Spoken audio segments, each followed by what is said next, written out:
Ladies and gentlemen, can I please ask you to sit down and turn your attention to the stage? We need to get started.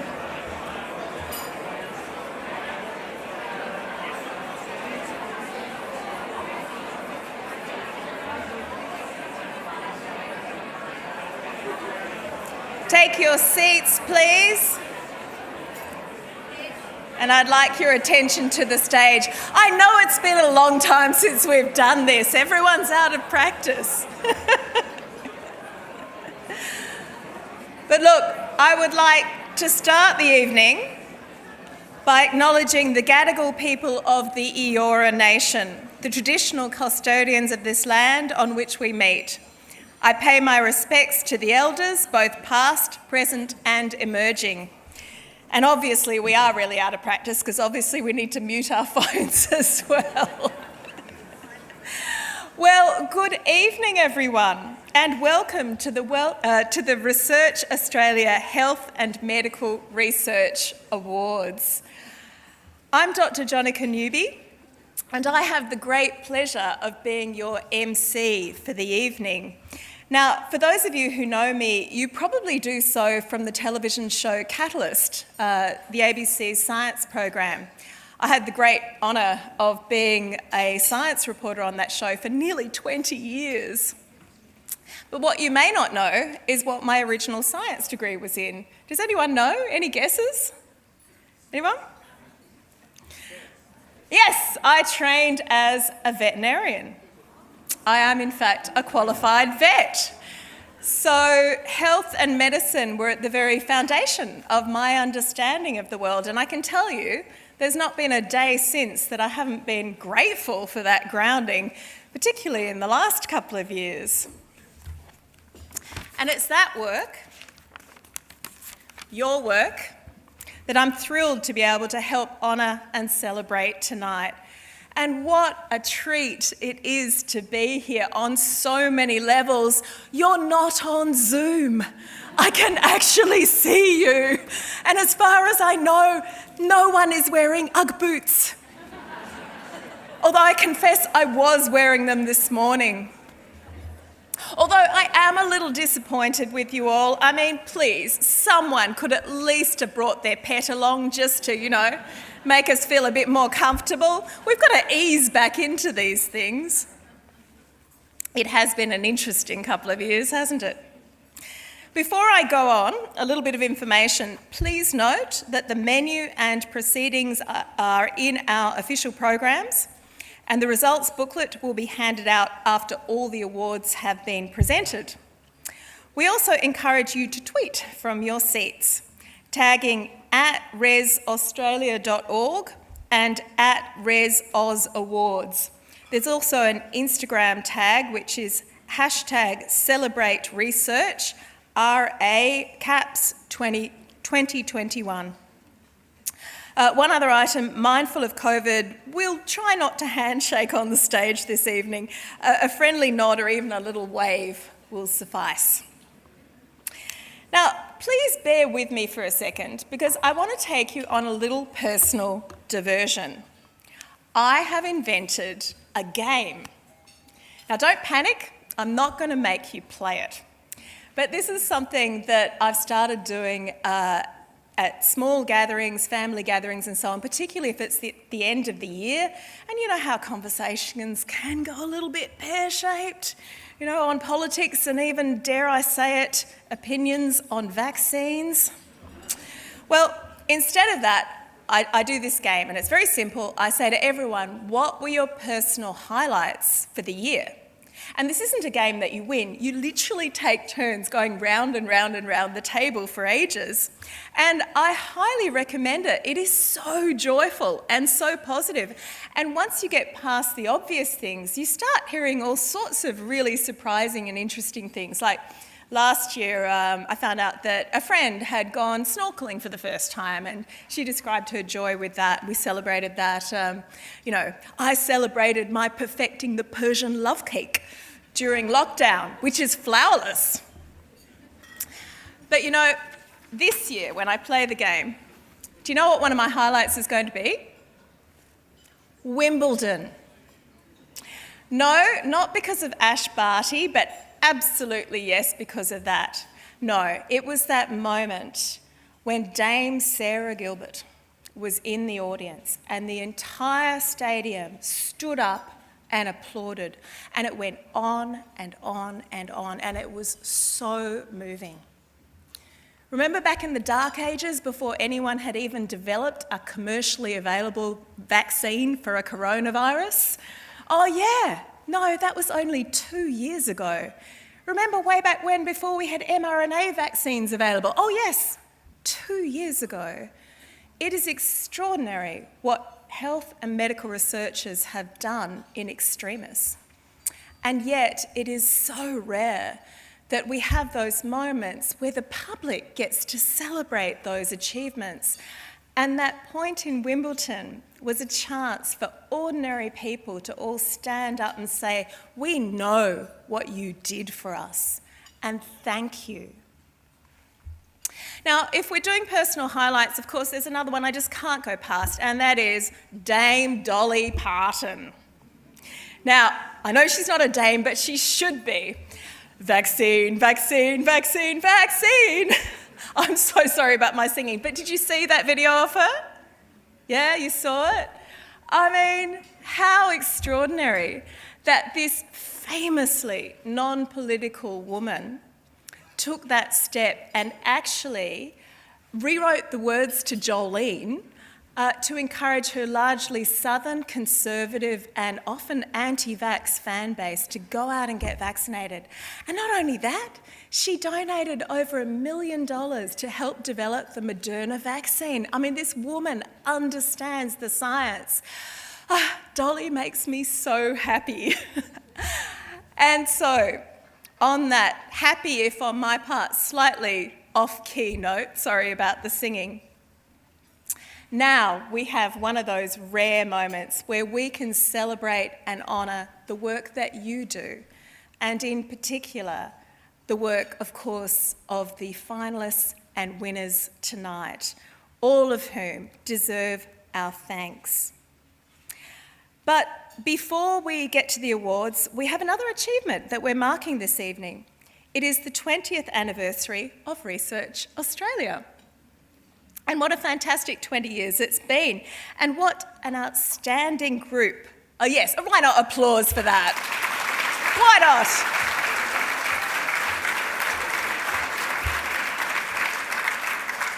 It is a fantastic milestone.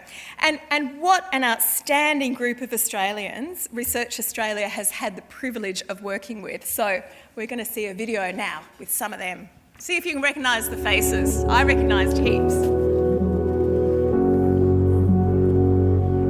We've come a long way in the past 20 years and are proud to reflect on the achievements of our industry in this time, as well as the milestones we've achieved as an organisation, connecting, engaging and influencing. Research Australia emerged from the strategic review into health and medical research led by Peter Wills in the late 1990s.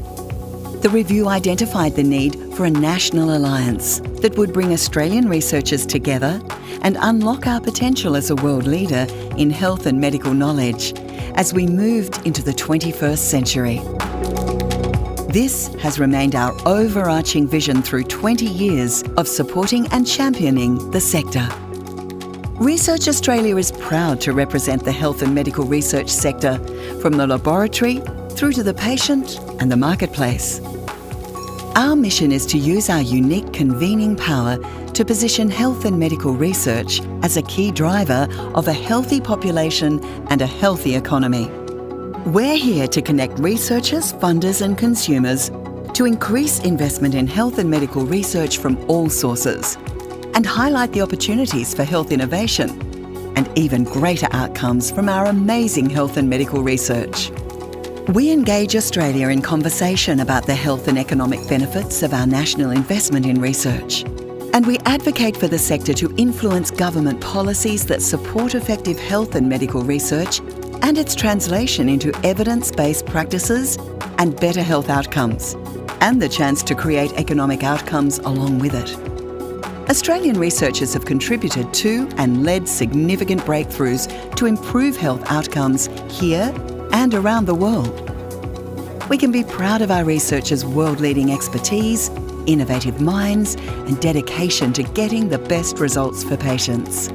This work would not be possible without support from industry, government, and philanthropy, and those who champion and support this precious resource. Health and medical research is a shared benefit and a shared responsibility. It is a critical investment for the future of health, from basic research to applied research. It remains among the highest national priorities, and Australians agree. As Research Australia celebrates its 20th anniversary, we look forward to moving into a new chapter where our sector is further strengthened to secure Australia's economic position in the global marketplace and can provide one of the world's best health systems proudly. Thank you for being with us on this journey. We look forward to the next 20 years.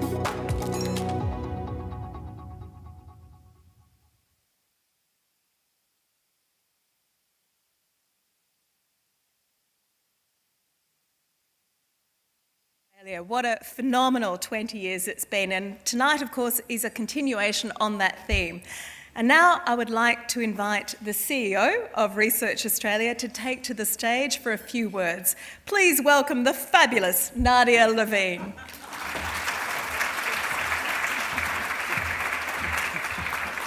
I feel like there should have been a drum roll there. Thank you, Yannicka. Ladies and gentlemen, welcome to Research Australia's 18th Health and Medical Research Awards. After the postponement of the awards last year and the uncertainty of this year, I'm so pleased you could join us tonight. We've had good wishes from many who just couldn't get past the border and quarantine requirements, especially those who work in high-risk or health services situations. So we look forward to a much more user-friendly 2022. Tonight, I'm thrilled to congratulate the finalists in every category. It has been 2 years like no other, and you have demonstrated undeniably how invaluable health and medical research is to ensuring Australia's ongoing health and prosperity. This extends equally to those who support this research, namely the philanthropists and the advocates, meeting unmet need and bringing hope to those who most need it. Like research itself, tonight's event occurs because of a collective effort. So a huge thank you to our nominators and to our sponsors, including the New South Wales Government, Griffith University, the Bupa Health Foundation, GSK, and the Australian National University. We're joined tonight by many luminaries of health and medical research, and firstly, the Research Australia Board of Directors. Thank you for your endless commitment and your fervour in advocating for the sector and for the organisation. And in this I include previous directors who I can see among the crowd tonight. I acknowledge our Chair, Associate Professor Annette Schmidi, Deputy Chair, Professor Dawn Freshwater, Research Australia founder Peter Wills AC, and our former Chair and continuing advocate and lifelong member, Professor Christine Bennett, AO. Our newest board director, Professor Brian Schmidt AC, sends his apologies, and I share with you when I asked him what his excuse was and said that it needed to be good. He told me that he had a Nobel laureate 10-year anniversary evening. I said, you won that round. We are delighted that the Honourable Greg Hunt MP, Minister for Health, is here joining us at these awards tonight, and for the last time in his capacity as our Health Minister. Minister, you've been unequivocal in your support for health and medical research. I note too the willingness from you and your staff in your engagement with Research Australia. And even if you've not always agreed with us, you've always approached us with an open mind and heard us out. And for this, I thank you. From the day we first learned of COVID-19, you have demonstrated immense dedication to keeping our country safe. There is no doubt you retire from politics having well earned your stripes.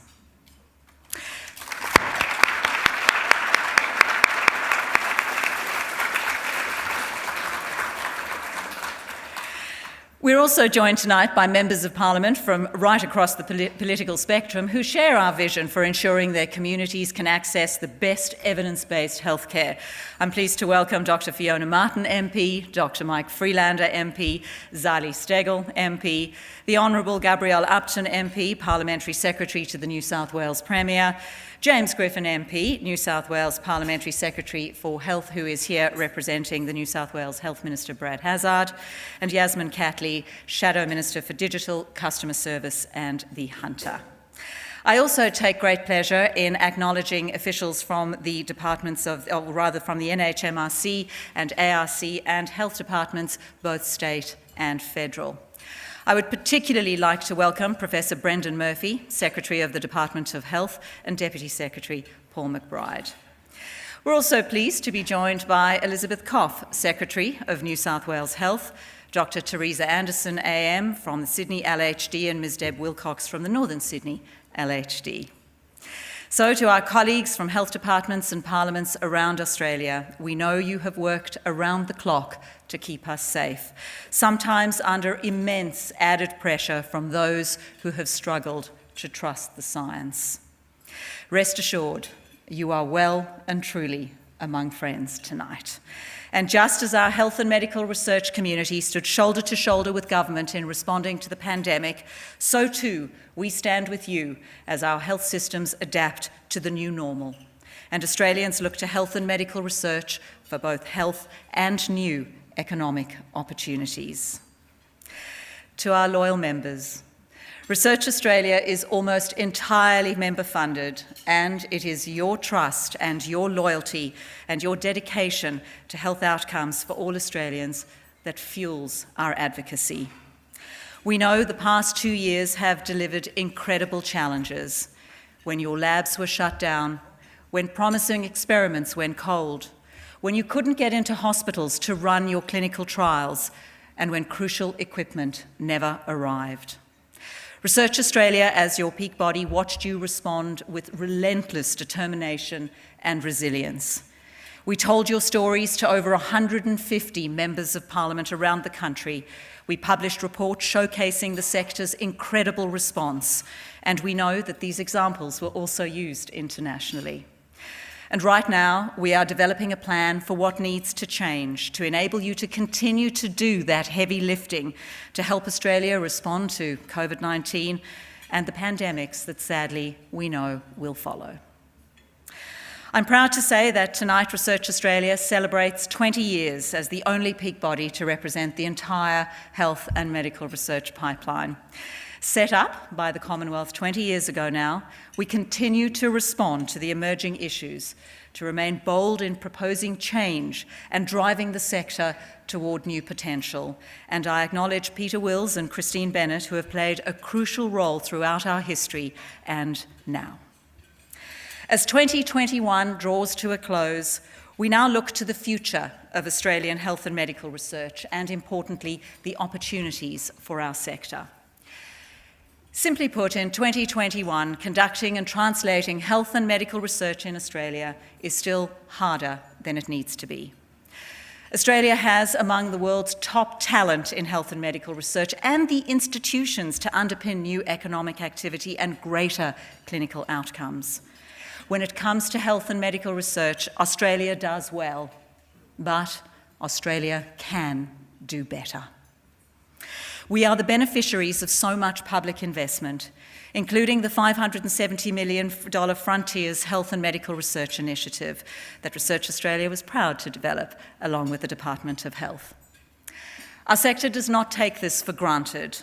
However, we have to strengthen the connection between research and healthcare as we move out of the pandemic mode and into COVID normal. Now is the time to ensure that our research system matches the needs of our health system.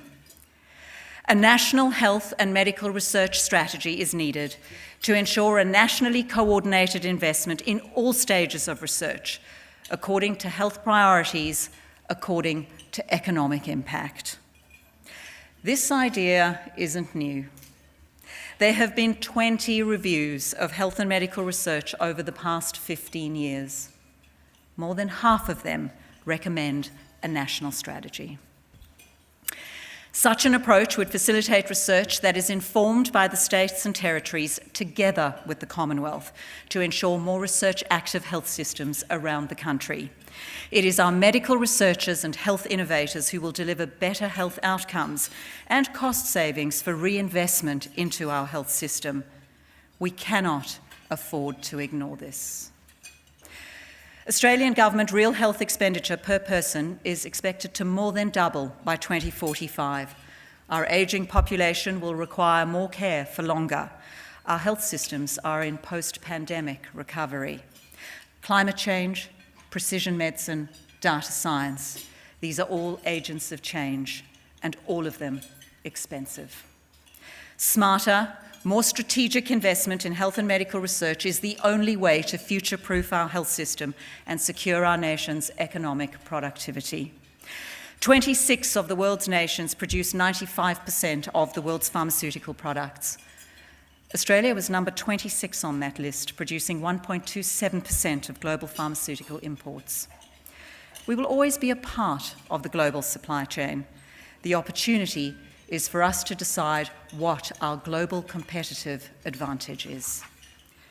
The government has identified medical products as a priority area, supporting Australia's global reputation for medical services and clinical trials, but Australia can do better.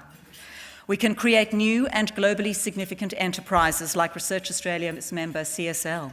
Now is the time to expand on our successes. Australia's capacity to conduct world-leading research and innovation depends on researchers' capacity to take risks, to innovate, to spend time on translation and commercialisation. Researchers need a security of employment. A career in health and medical research is one of the more insecure in our economy. Australia can do better. A national health and medical research workforce plan can define pathways between academia and industry and incentivise new industries and true innovation. There is no doubt that these are all big ideas, and we are acutely aware that this is no easy task. Together, we can enable and design a stronger, more sustainable health and medical research system. Imagining and preparing for the Australia we want in 50 years' time must begin now. Thank you.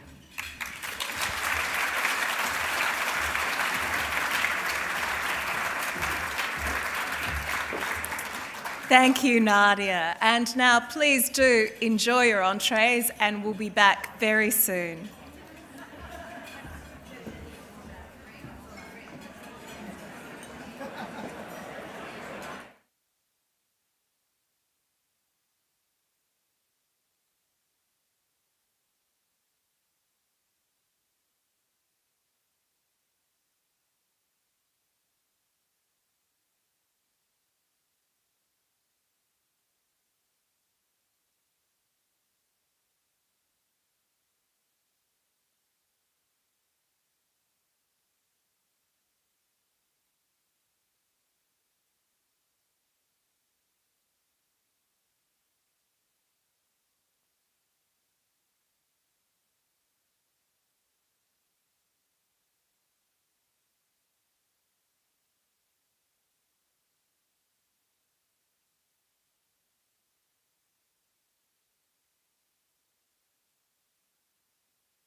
Ladies and gentlemen, if I could just get your attention once again, please.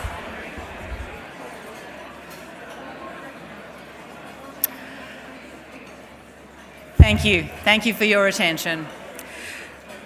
Ladies and gentlemen, when Minister Greg Hunt first announced he was retiring, my first thought was, well, who else is so calmly and ably going to guide us through the greatest health challenge of our generation? Who will we now see on what is starting to feel like every single news bulletin, reassuring us that there are plans in place and the experts have been assembled? Guessing the next health minister has become somewhat of a competitive sport for the health and medical research community, because, Minister, in the eyes of our sector at least, you are one very hard act to follow.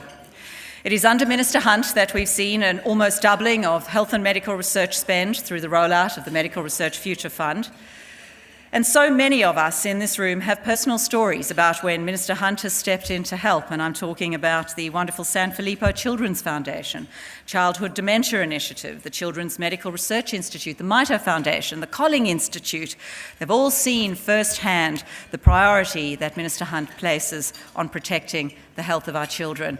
And I have to call out Dr. Mike Freelander. I know that you're in here because I know this is a cause that's close to your heart as well. It's under Minister Hunt that we've seen a return of science to the heart of policy making, as our researchers have stood side by side with our policymakers informing the response to the COVID pandemic. And finally, it was thanks to this minister that I earned the nickname Cyclone Nadia, which my board has never let me forget. To deliver this year's keynote address for the 2021 Research Australia Health and Medical Research Awards, it is my great pleasure to welcome to the stage the Honourable Greg Hunt MP, Minister for Health and Ageing, and for the next few months at least, Member for Flinders and a true friend to the health and medical research community.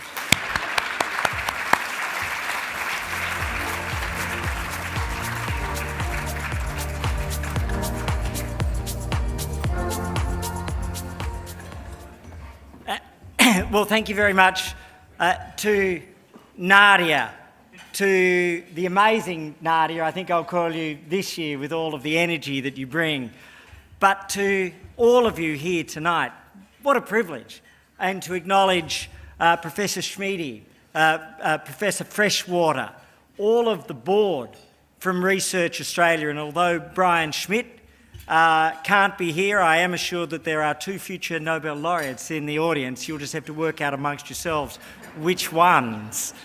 But to my parliamentary colleagues, Dr. Fiona Martin, Dr. Mike Freelander, Zali Steggall, all 3 of whom voted yes for Maeve's law to allow mitochondrial donation, which will be transformative and bring beautiful young babies into this world without the most agonising and debilitating condition. And to Sean, who's here from the Mitochondrial Foundation, and to everybody who's assisted, and Professor Munsey, with whom I'm seated, who's played such a role in this work over so much time, it's really exciting to see the Parliament come together on something like that, and to see the best of the Parliament in action to translate science to human life. That's not something you see every day, but it's immensely powerful when you do. To my state parliamentary colleagues, to Gabrielle, to James, to Yasmin, and especially to my friend and colleague through the pandemic, Professor Brendan Murphy. And let's...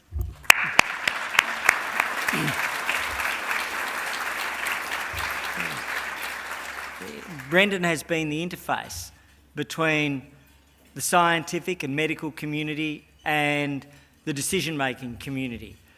He, as Chief Medical Officer, sat as a co-opted permanent representative of the National Security Committee of the Cabinet of Australia.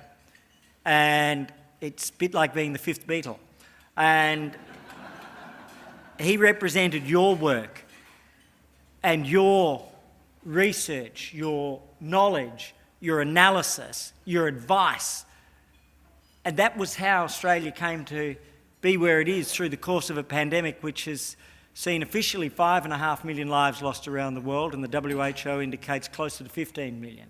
Officially, 270 million cases, and closer to being well over 500 million cases in reality.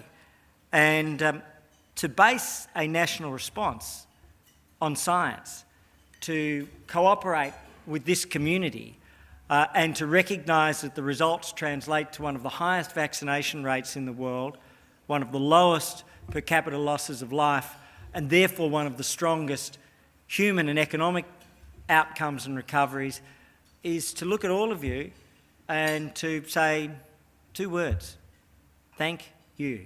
I want to thank you for what medical research has done. I mean, this is the first mosh pit I have been in since the pandemic started. I am glad to see, Nadia, that every one of us not only has an individualised name tag, but we have our own personal hand sanitiser. It is the first event I've ever been to with personalised hand sanitiser, but the very fact that we are in this room is a testament to medical research and medical science and medical translation. That's what's come together. And you're the people, along with your colleagues from around the world through international collaboration, who have saved lives. So there has been a terrible pandemic, and yes, it's ongoing. But when we compare what we've seen in the past with all the things that we've done here, the process of flattening the curve and building the capacity, of which the ultimate capacity is vaccination, but the treatments, the monoclonal antibodies, the antivirals, if you think of them as the sotrovimabs and ronapreves, the emerging antivirals such as the molnupiravir or the protease inhibitor, all of these have come from your work and the legacy of which you have been part, and the work of your colleagues from around the world. And it's been our privilege to support that with over $100 million for rapid COVID research, rapid COVID analysis, the work of the living guidelines and clinical evidence teams, the work of the CDNA, or the Communicable Diseases Network of Australia, the rapid advice that we were able to receive.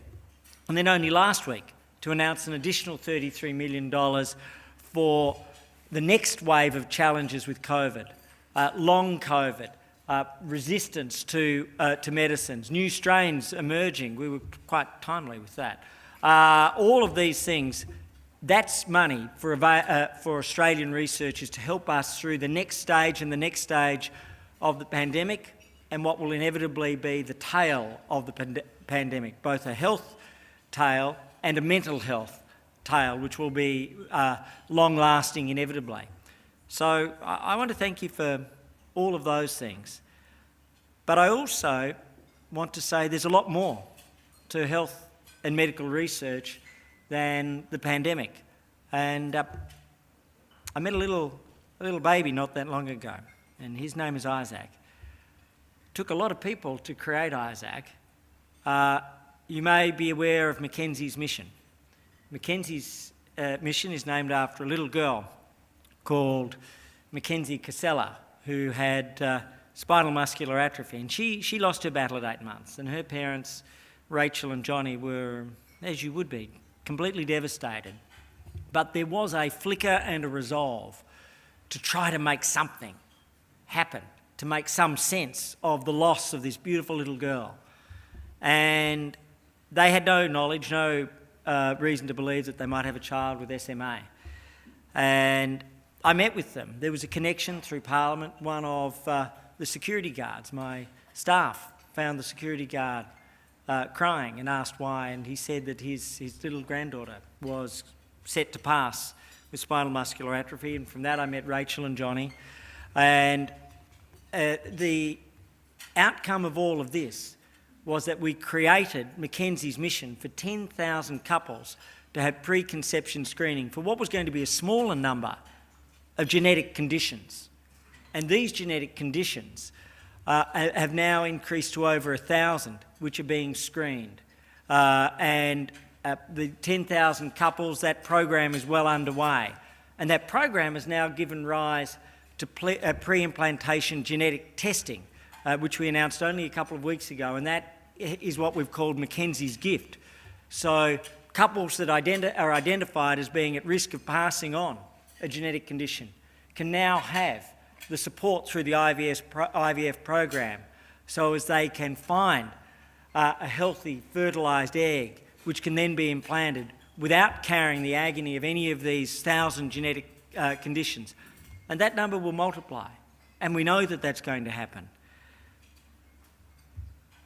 But Isaac is of this world because of Mackenzie's mission. Two parents that discovered that they had a genetic condition and were then able to use Mackenzie's gift, pre-implantation genetic testing, to go through a number of agonising pregnancies, but then to have a healthy child without spinal muscular atrophy.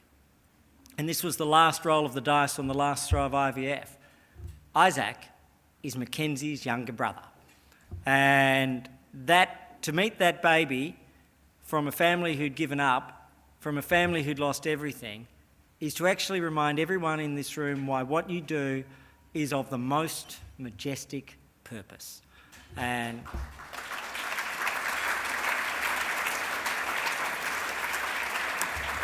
you save lives, you protect lives, and in Isaac's case, you have helped create lives. And there are 15,000 IVF babies born in Australia every year. There will hopefully be a number of babies born as a result of Maeve's Law. We still have to get it through the Senate, so if you can take one action from today, go out and lobby a senator. But that's the pathway there.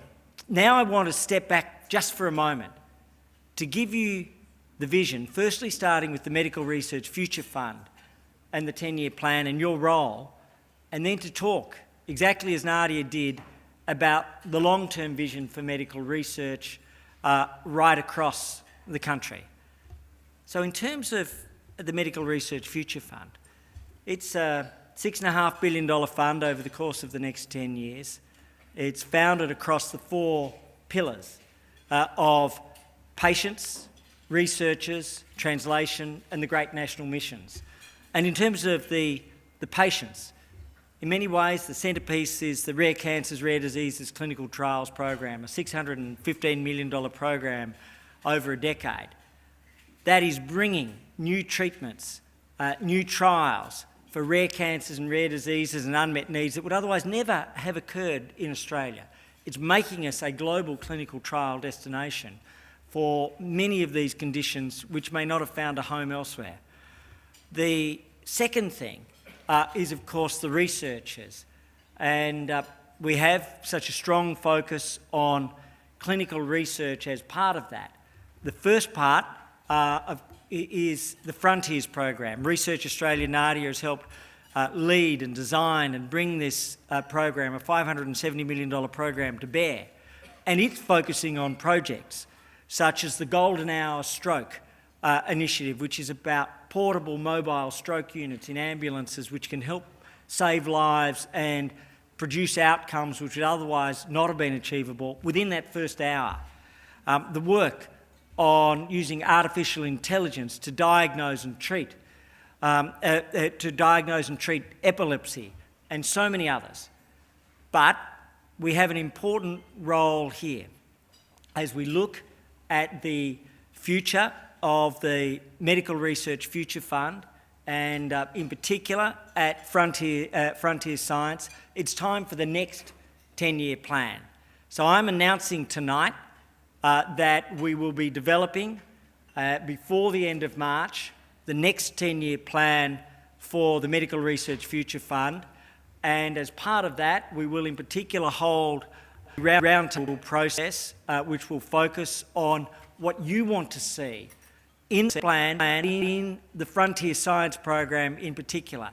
It will be co-chaired by Nadia Levin and Professor Ian Fraser, and all of you will have your opportunity to have that input into that next iteration.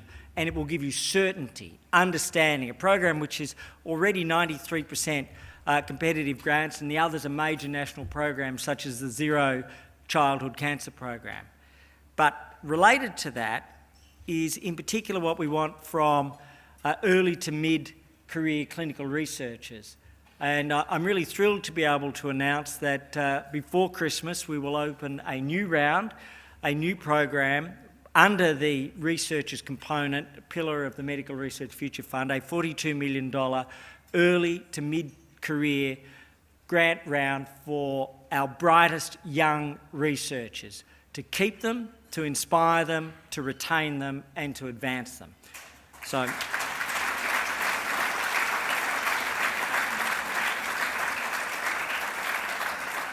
and then there's our work in translation.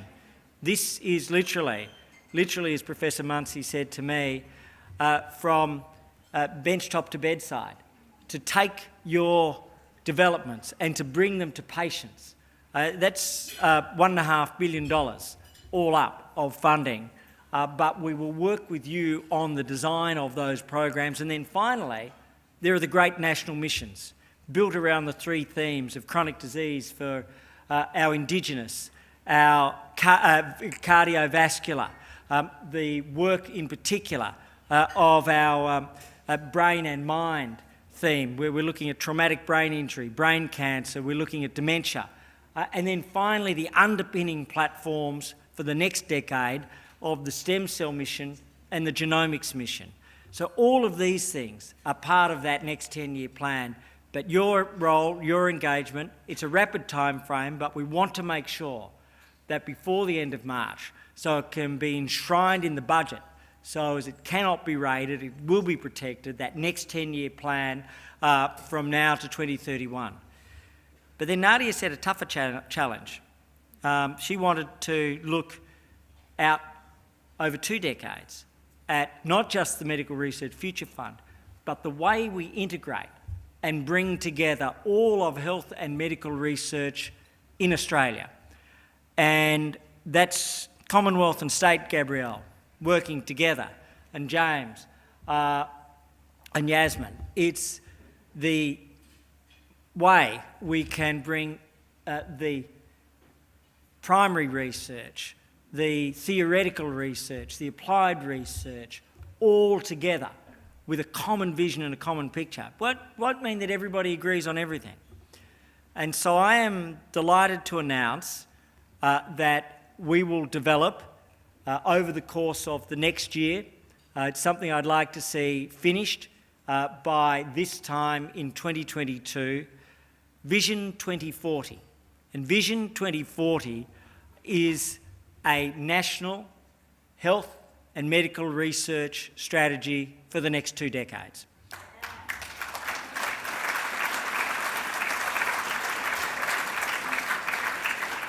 And so that's what we will start. We will work together on that, and it's a legacy for my successor that process will be in train, but the next set of hands will have the privilege of completing it over the course of the next year. And the things we want to look at, as a country we're working towards access. Telehealth will become a permanent feature of the Australian landscape. Over 80 million consultations. Everything is changed. Translation and innovation are so fundamentally important. And we've seen with the R&D tax concession, the patent box for a 17% tax rate for Australian innovation, and the Medical Research Future Fund, that those foundations are in place. And then lastly, all of this leads to the big vision of precision medicine, of helping find solutions for individuals. And that is a company such as Anatomics, which is making tailored, bespoke mandibles and facial skeletal materials for an individual's face that has been damaged, as a new form of device on a precision, personalised basis. For the genomics, to see what we've been able to do with Mackenzie's mission and Isaac and a little child I heard about last night where their parents had been diagnosed. They were able to have the course of treatment and a beautiful little baby was born. And then to focus, obviously, on the stem cells. And Professor Munsey's vision to me, when I asked her what would be the biggest stem cell changes over the next year, there's regenerative medicine, the potential for regrowing or repairing kidneys or spinal cells and spinal function, and also the capacity. It may be in 10 years, it may be in 15, it may be in 20, to find a cure for diabetes and Parkinson's.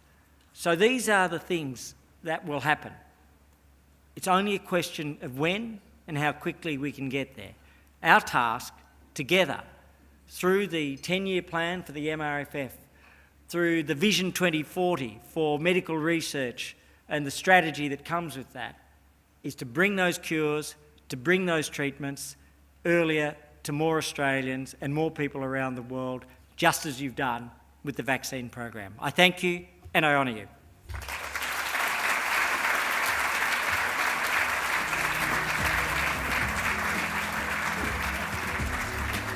Thank you, Minister, and I think you have earned a rest. And now to our first award, which is the Health Services Research Award, sponsored by the New South Wales Government. And here to present it is James Griffin MP, New South Wales Parliamentary Secretary for Health and Veterans and Member for Manly, who is here tonight representing the Honourable Brad Hazzard, New South Wales Minister for Health.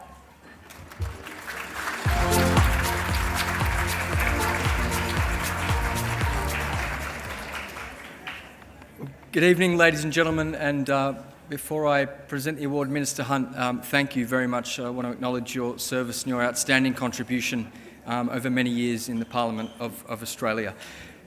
Ladies and gentlemen, it's a pleasure to be here this evening representing the New South Wales Government, and we've been proud to support and sponsor this award for the past 3 years.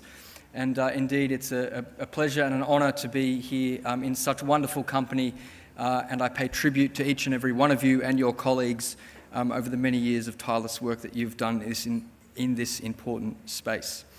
Health services research can identify new practices that support the delivery of better, safer and higher quality healthcare, a significant driver of a healthy population and contributor to a healthy economy. This award is for an individual, a team or organisation that has provided leadership and an outstanding contribution to health services research, driven research that has led to a significant improvement in healthcare and/or has championed the development of health services research.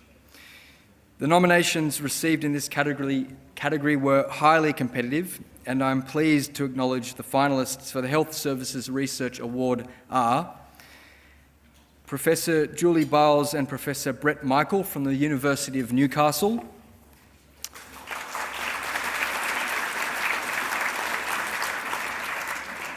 Professor David Hunter from the University of Sydney,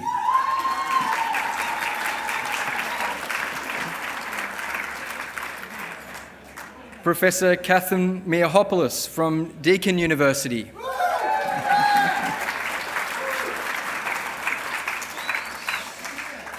Professor Imogen Mitchell and Dr. Brett Schultz from the Australian National University,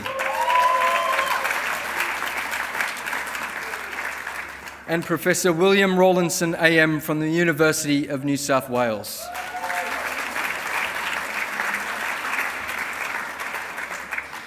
And it's now my pleasure to present the highly commended finalist of the Health Services Research Award. And the first highly commended finalist is Professor Imogen Mitchell and Dr. Brett Schultz from the Australian National University.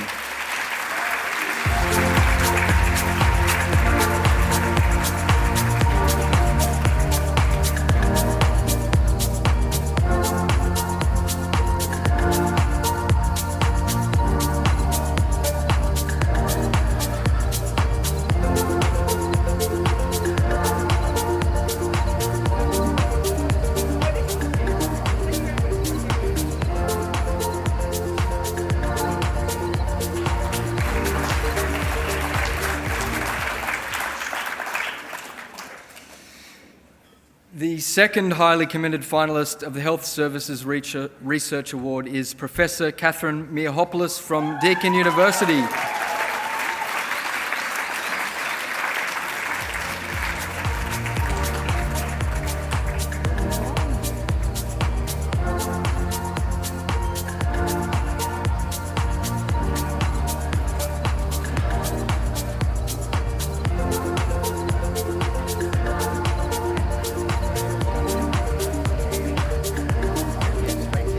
Well done.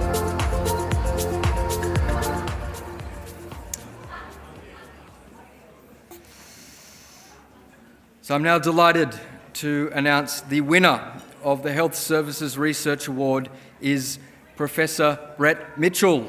Professor Mitchell is from the University of Newcastle and was nominated by the Health Services Research Association of Australia and New Zealand. Absolutely delighted. In the category Health Services Research for the Research Australia Awards. I'm humbled to be part of a wonderful group of other researchers and clinicians in this category. My research has focused on the prevention of common infections such as urinary tract infections and the use of innovation working collaboratively with industry. By conducting a randomised control study in 3 hospitals, my research in the area of urinary tract infection prevention identified that using chlorhexidine, which is a common antiseptic, compared to saline, which is normal practice, to clean the urethral area prior to urinary catheterisation was associated with a 94% reduction in infection at 7 days. This intervention is simple and only requires a simple product change. I hope that my research has and will continue to improve the lives of thousands of Australians, both patients and healthcare workers, by preventing infections from occurring. I'd like to thank those who nominated me for this award, including the Health Services Research Association for Australia and New Zealand, those who funded my research, and most importantly, my wife and family who have supported me in my career.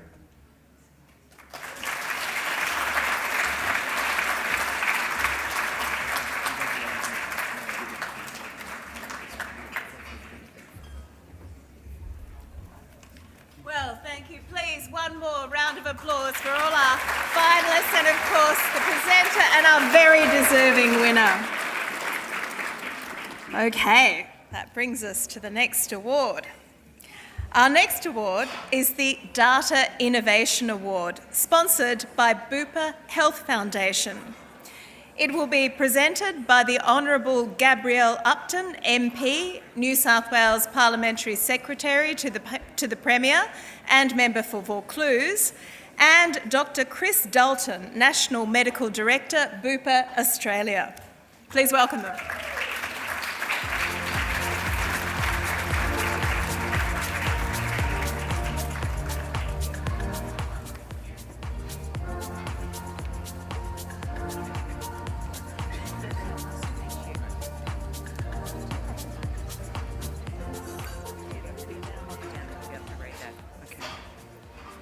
Good evening, everybody. It is delightful to be with you here tonight. I did want to acknowledge my parliamentary colleagues and the Honourable Greg Hunt, of course.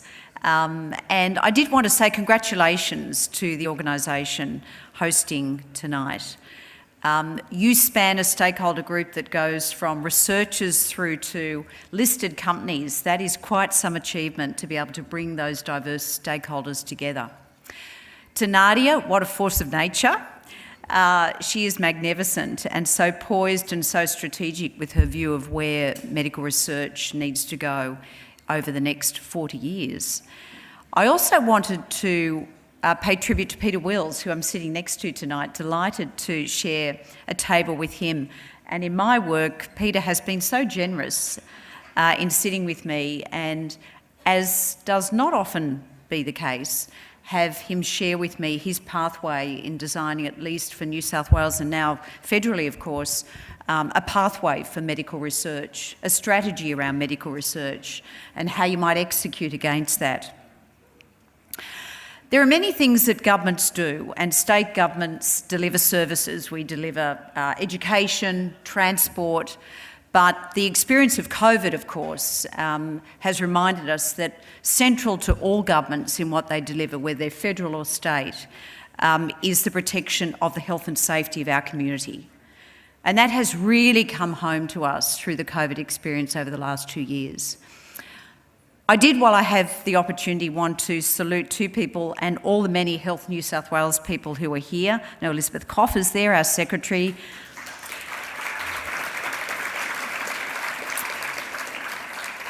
To Tony Penner, who's going to be very embarrassed that I've called him out.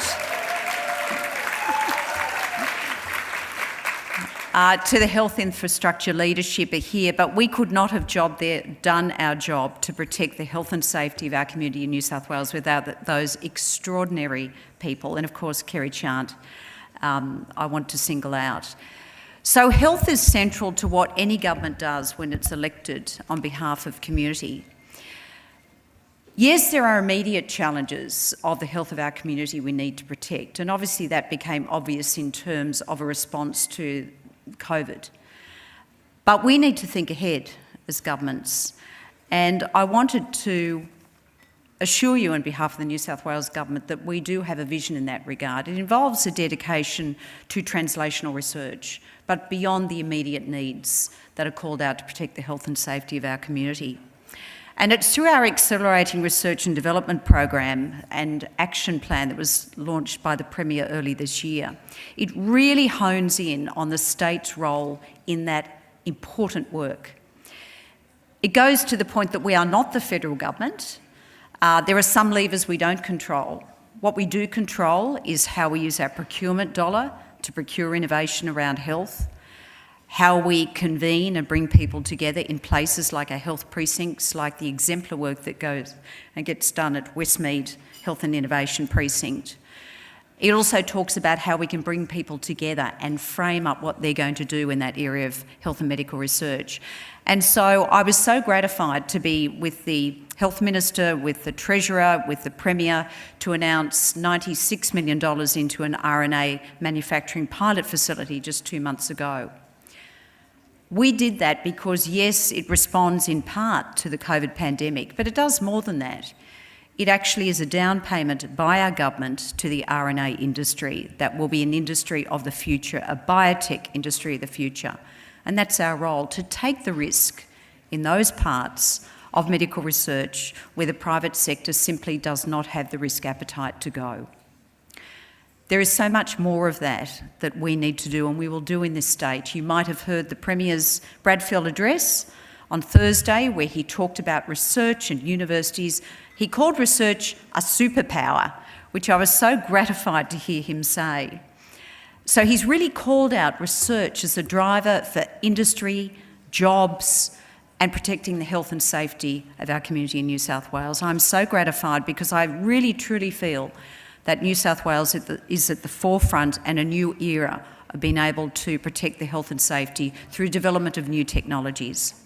The final thing I want to say is this award in particular goes to data and digital and the role that it plays in protecting the health of our community. And we know that that's about precision medicine, and I was just so thrilled to be able to read about our people that have been nominated for the award tonight. Precision medicine is the medicine of the future. It's about personalised medicine. It's where we can have the most aggressive therapies with the least amount of impact on those people who are afflicted by diseases that they shouldn't have to bear. So with that, my job of providing some welcoming remarks has ended, and it's now time to honour those people who deserve the attention. So the finalists of the Data Innovation Award, and I'm waiting for the screen to bring them up. Our first finalist is Dr. Michelle Ananda Raja from Monash.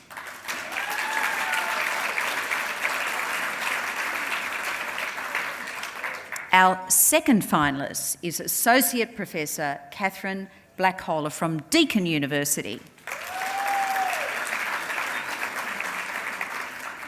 Our third finalist is Dr. Tracy Dudding-Bythe from Hunter New England Local Health District.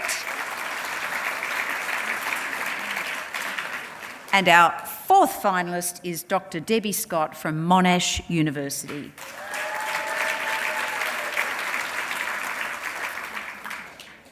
Our final finalist, is Dr. King Jiang from Children's Medical Research Institute.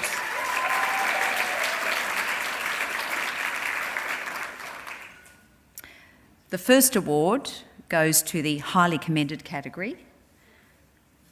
The Highly Commended Award for Digital and Data Innovation goes to Dr. King Zong from CMRI. Congratulations.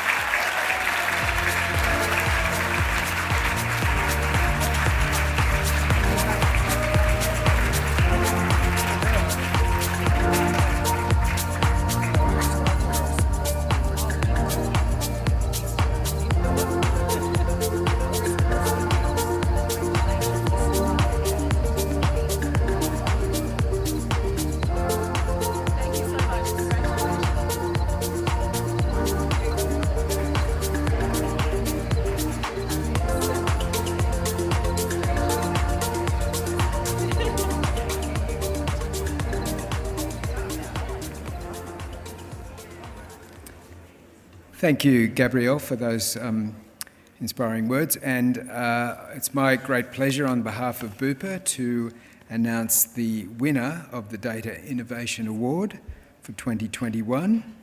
And that's Dr. Tracy Dudden-Byth from the Hunter New England Local Health District, who was nominated by the University of Newcastle.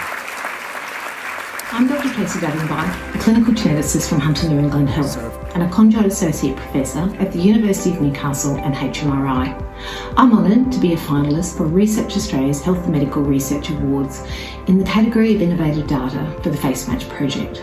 I'm grateful to Professor John Attier and Jane Gray for this nomination and to the FaceMatch team.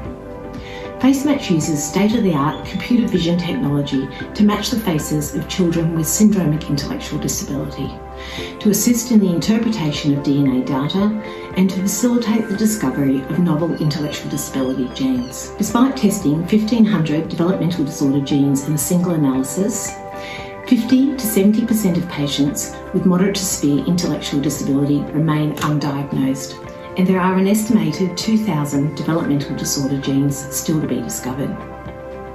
Comparing the DNA data of two or more individuals with similar facial features is a commonly used approach to novel gene discovery, as 50% of these individuals have facial features providing a clue to diagnosis. Currently, for undiagnosed patients, clinicians rely on manual face matching techniques, such as trying to remember patients who look similar, presenting their photographs to colleagues at dysmorphology meetings around the world, or entering written descriptions into phenotyping databases. These methods are subjective, slow, inefficient, and unreliable. Using artificial intelligence, FaceMatch is able to compare thousands of images within milliseconds and is more accurate than the human eye. Following our published pilot data, we established the International FaceMatch Recruitment Portal. This first-of-a-kind platform allows parents and doctors from around the world to contribute images to a secure international database for children with both diagnosed and undiagnosed syndromic intellectual disability. Parents can upload multiple images across the age spectrum, which accommodates the normal progression of face shape with age.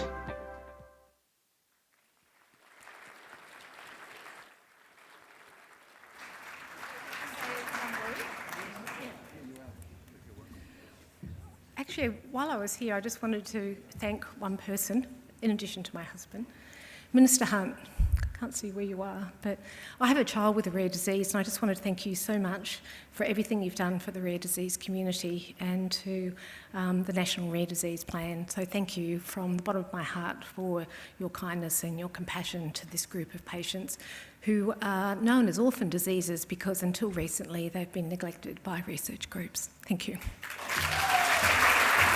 Yes, and thanks again to our presenters and, of course, our finalists and fabulous winner. Okay, we're on to the next award. Now, main courses will be served shortly, but we have too many amazing awards to present this evening, so we will continue with the presentations, and I'm sure you're all extremely dainty eaters, right? You haven't got any bad habits over that lockdown, so we'll be fine to continue. Our next award is the Great Australian Philanthropy Award.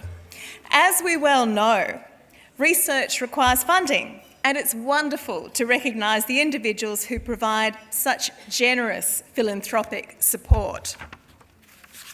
Can I please invite Dr. Mike Freelander, MP, Federal Member for Macarthur and Deputy Chair of the Standing Committee on Health, Aged Care and Sport, to the stage. Welcome.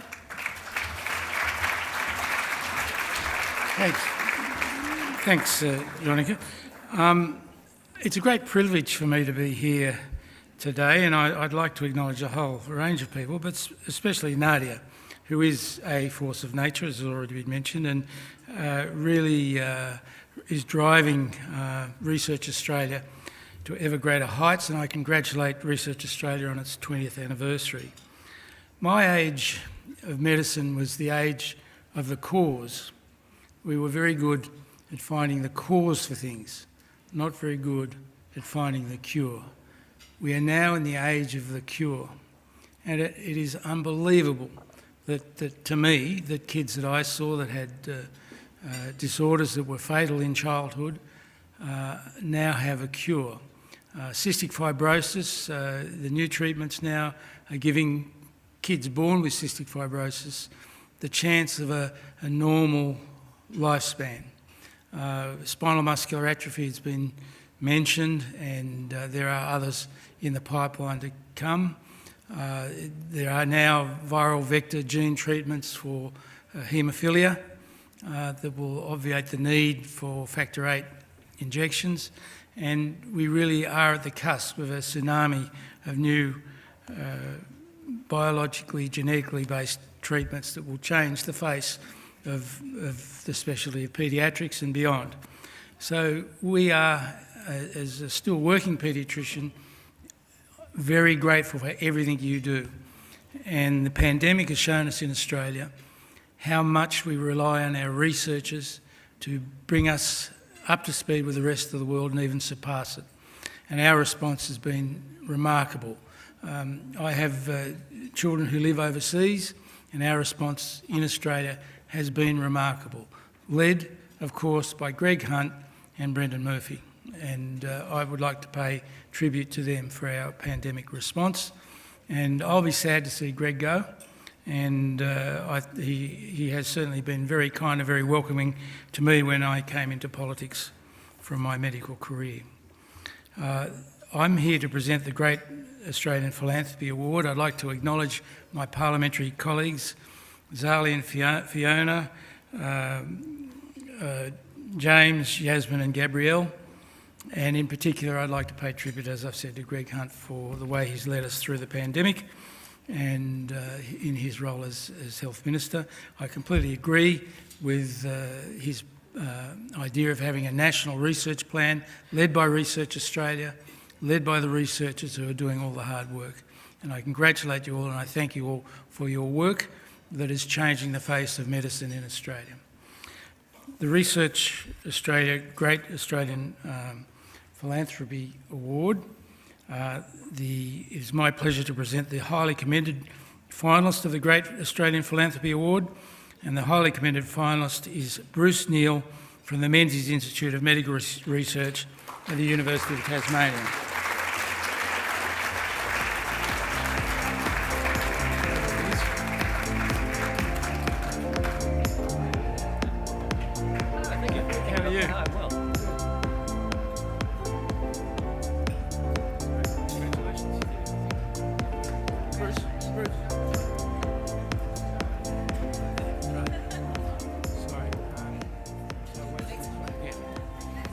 Okay.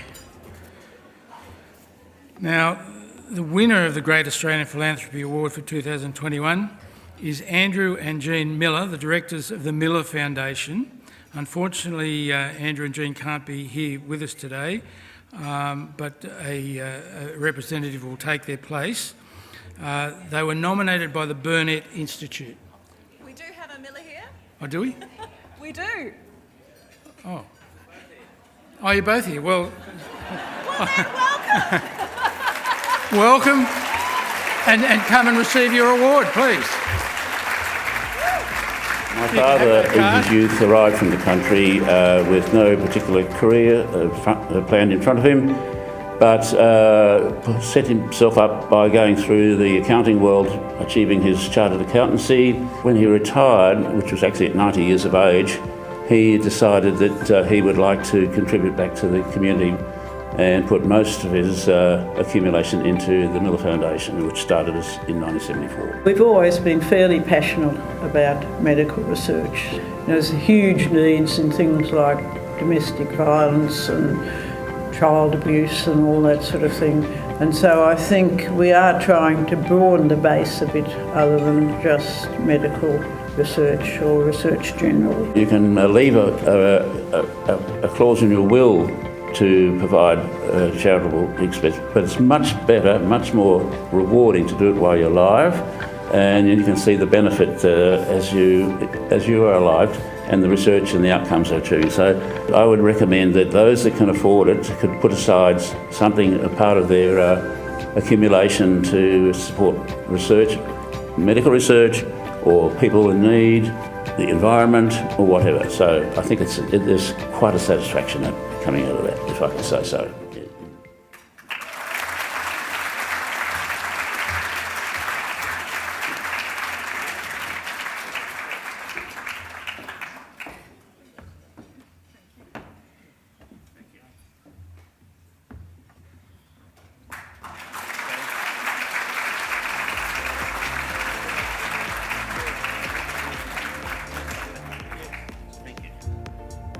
Thanks so much, Annie.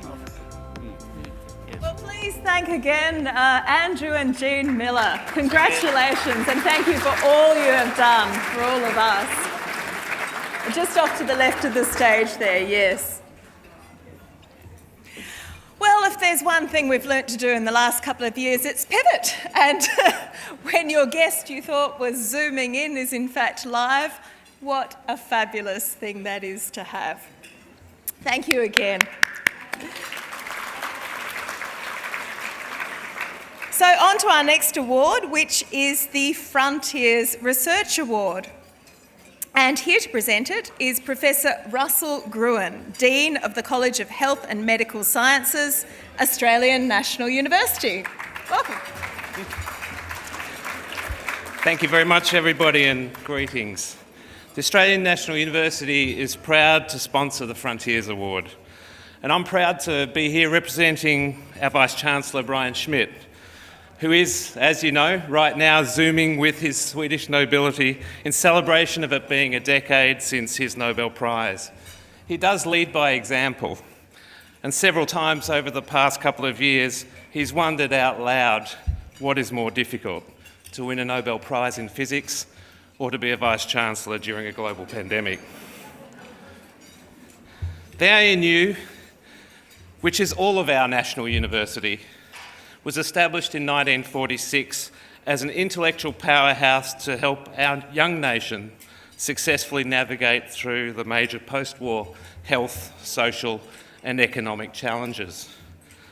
The founders foresaw that different and complementary types of expertise would be needed, and the first four schools were the schools of physical sciences, of social sciences, of Pacific Studies, and the John Curtin School of Medical Research. As the university celebrates its 75th birthday this year, such depth and breadth of knowledge and capability seems just as relevant and just as vital for our national success.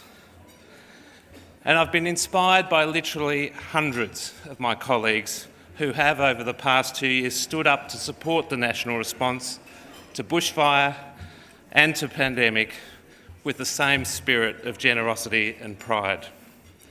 On the front lines in affected communities, seconded to assist federal, state and local governments, rapidly setting up training programs and initiating research projects on everything from the health effects of bushfire smoke to mental health strategies to cope with social isolation, without even knowing if they would get funding for it. Growing and supporting national capabilities runs deep in ANU's DNA. Most of you will know that Professor Peter Doherty whose expertise and wisdom has supported us through this pandemic, won his Nobel Prize for the work he did with Rolf Zinkernagel at the John Curtin School of Medical Research.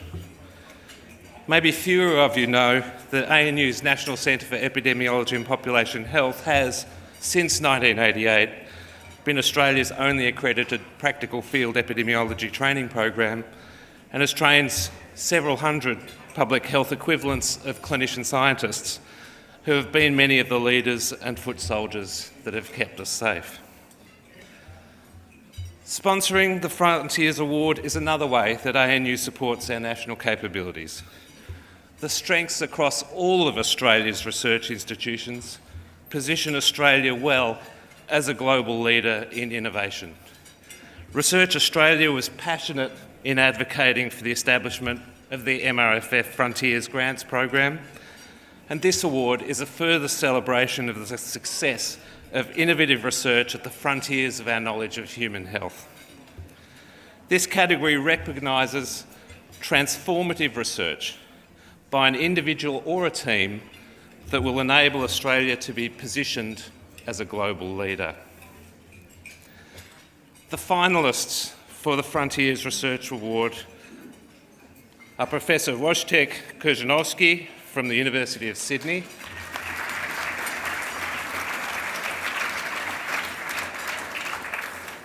Professor Jonathan Bell and his team from Monash University and the Walter and Eliza Hall Institute for Medical Research.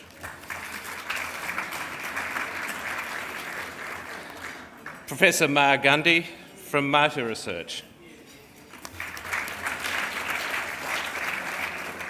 Associate Professor Andrew Gardner from the University of Newcastle.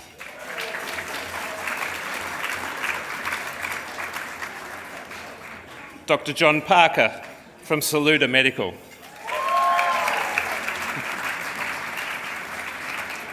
And Professor Robert Newton from Edith Cowan University. I'm pleased to announce two highly commended finalists. The first highly commended finalist of the Frontiers Award is Professor Wojciech Kurzynowski from the University of Sydney.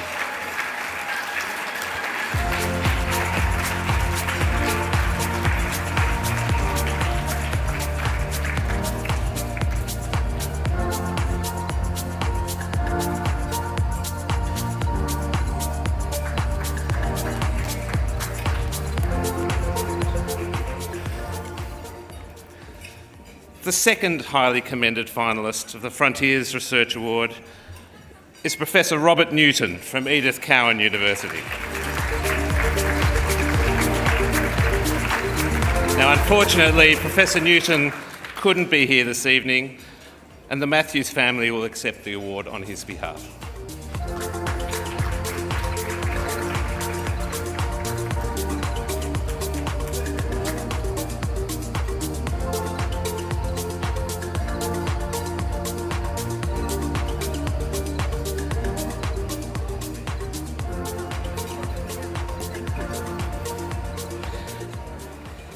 And that was Robert's cousin receiving it on his behalf.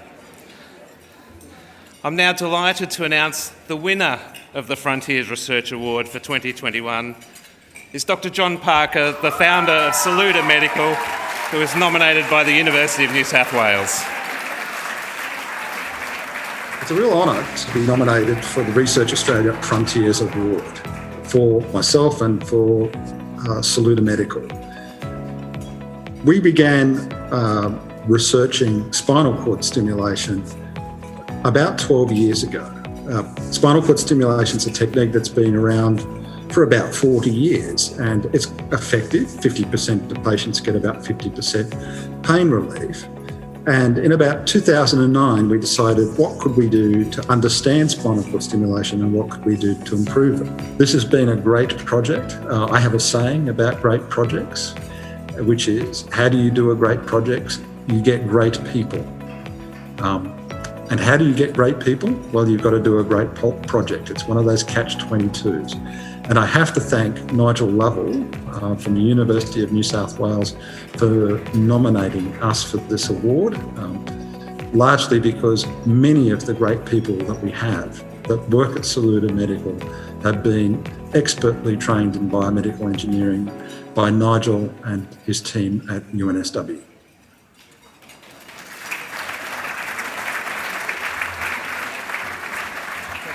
Congratulations. Thank you. One more round of applause, please, for our finalists and presenter and winners. And we're now just going to take a very short break, and I'll be back in a couple of minutes to continue the awards.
Okay, people, I admire your enthusiasm, but I'm afraid I'm going to have to ask you to sit down again so that we can continue with these awards, and make sure we do have time at the end of the night to catch up with friends and colleagues.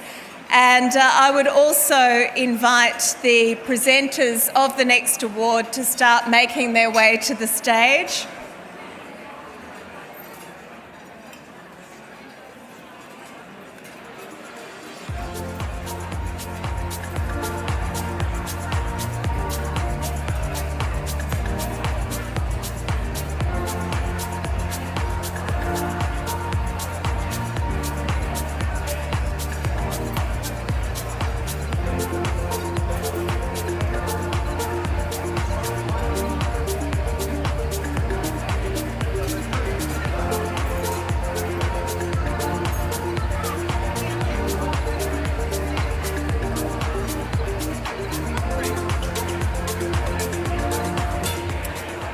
Okay, ladies and gentlemen, we are ready for our next award, which is the Griffith University Discovery Award. So would you please welcome to the stage our presenters, Dr. Fiona Martin, MP, Federal Member for Reid and Chair of the Select Committee on Mental Health and Suicide Prevention, and Professor David Grant, Pro Vice-Chancellor, Business, Griffith University. Welcome.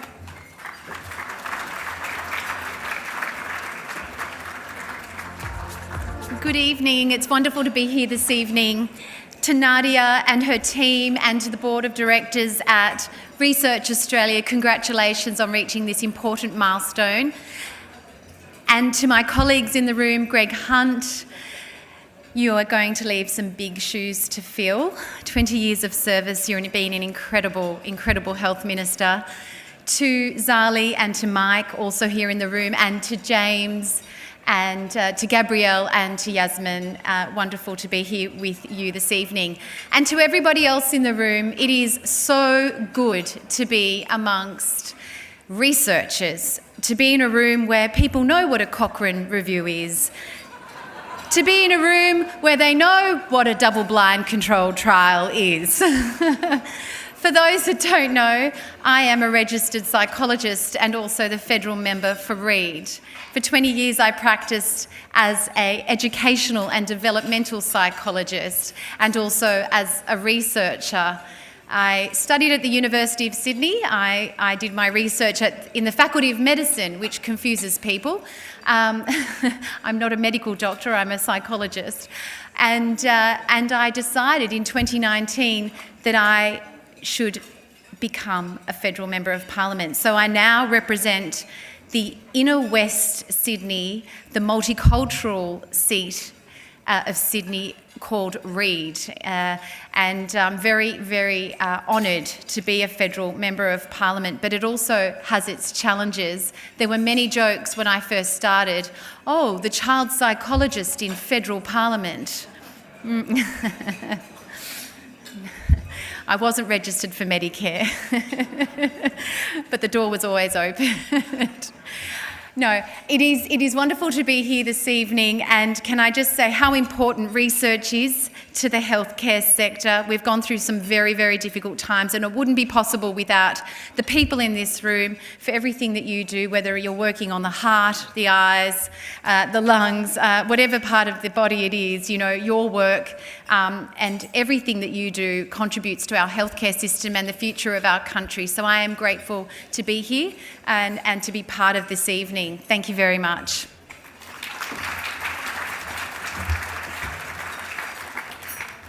Well, thank you, Dr. Martin.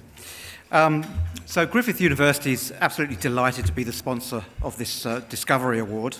We're very proud to sponsor an award that recognises emerging talent. And this award recognises an early career researcher whose paper, patent or discovery has already demonstrated its importance or impact. It's an award that celebrates the next promising generation of young researchers who are already changing the world just years after completing their studies. And their discoveries will lead to key breakthroughs that improve health and well-being and it's so very important that we nurture and recognise the skills of these early career scientists and clinical researchers. And given the recent challenges faced by the health and medical research sector, now more than ever, we must encourage and support these future leaders. And with that in mind, we very much welcome the announcement from the Minister this evening of a new funding programme for talented early career researchers. So let me now acknowledge the finalists for the Griffith University Discovery Award. And firstly, we have Dr. Mo Chen and Dr. Larissa Durr from Griffith University. Next, we have Dr. Natalie Hyde and Dr. Heidi Staudeker from Deakin University.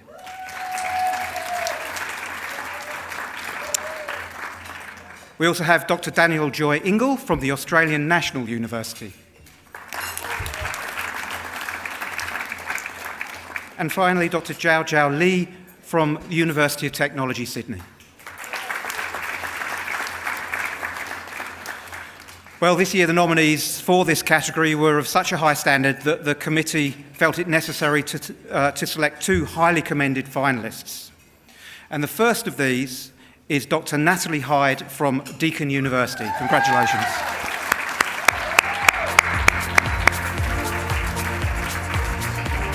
She'll pick it up from you.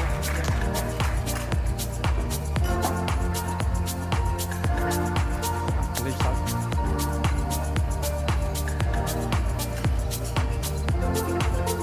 Get one. No.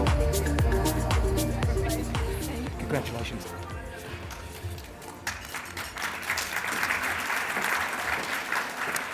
And the second highly commended finalist is Dr. Heidi Staudeker, who's also from Deakin University. Congratulations.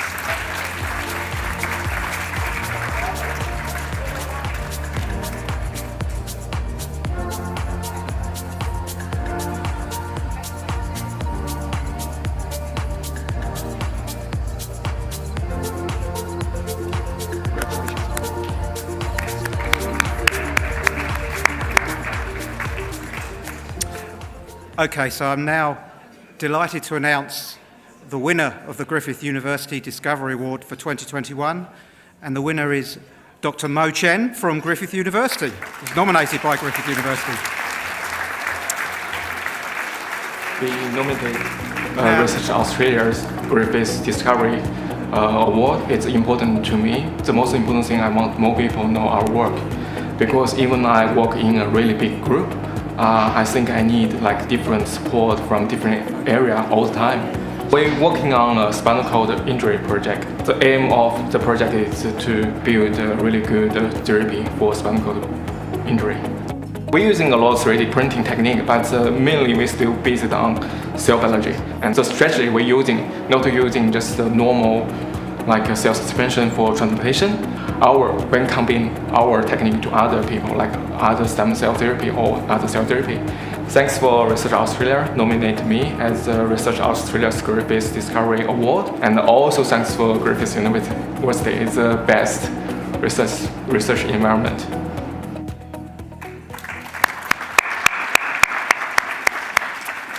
So, unfortunately, as you may have gathered, Dr. Chen Mo couldn't be here this evening with us, and so his friend and colleague, Cassie Huang, very kindly accepted the award on his behalf. She's over there having a photo taken now. Thank you, Cassie. So, congratulations to Dr. Chen, and thank you to Research Australia. Again, I extend my deep thanks to you all for being here tonight. Thank you.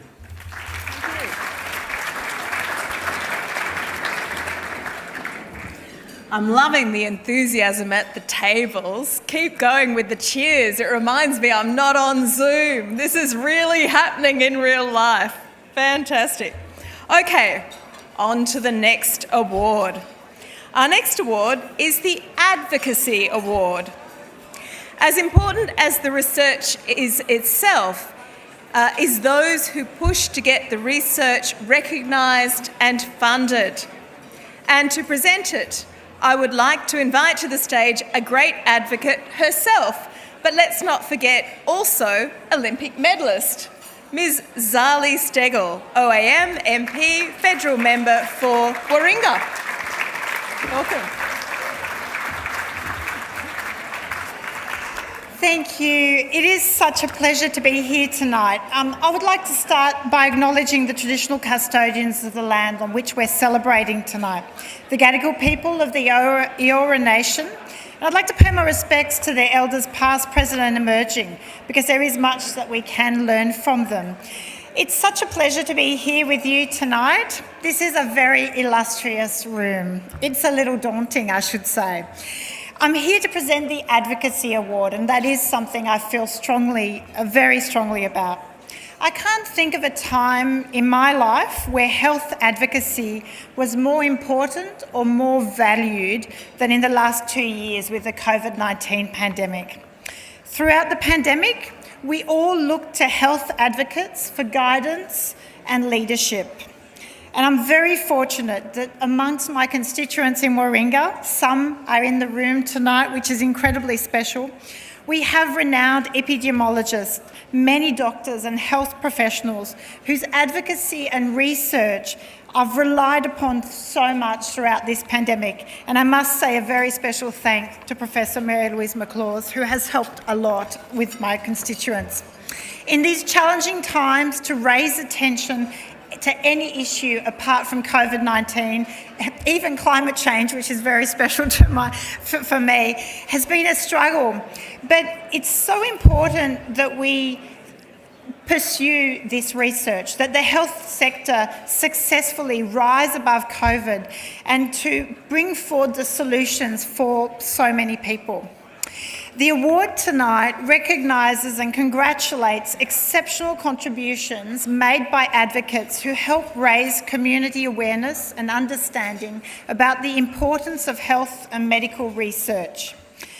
I'm very pleased to recognise Research Australia for creating this award, because it is through advocacy that we're able to raise the profile, secure funding, that's so vital funding, and it is so good to see the Honourable Greg Hunt, Health Minister, here, and to devote those scarce resources and share the stories of people in our communities that need health and medical research to improve their health and outcomes. It was such a privilege to be in the Parliament only last week and have the opportunity to vote in support of Maeve's law. Maeve's grandfather lives in Warringah and came and met with me and discussed and talked to me about the journey his family had been through. And it was so incredibly moving. But his story was only one of so many stories, and the work you all do in research, in bringing forward those medical solutions, is so very vital to solving the problems of tomorrow. So I understand the nominations received in this category were highly competitive, and I'm pleased to acknowledge the finalists for the Advocacy Award, the Chimera Legacy Foundation,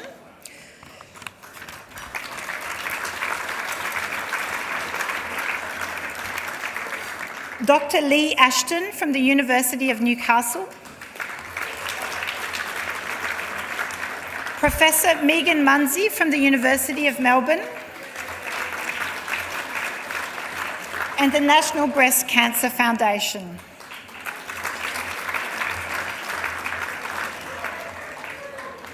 Highly commended finalists, it's my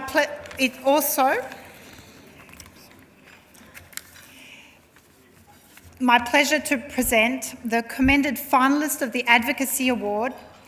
The highly commended finalist is Professor Megan Munsey from the University of Melbourne.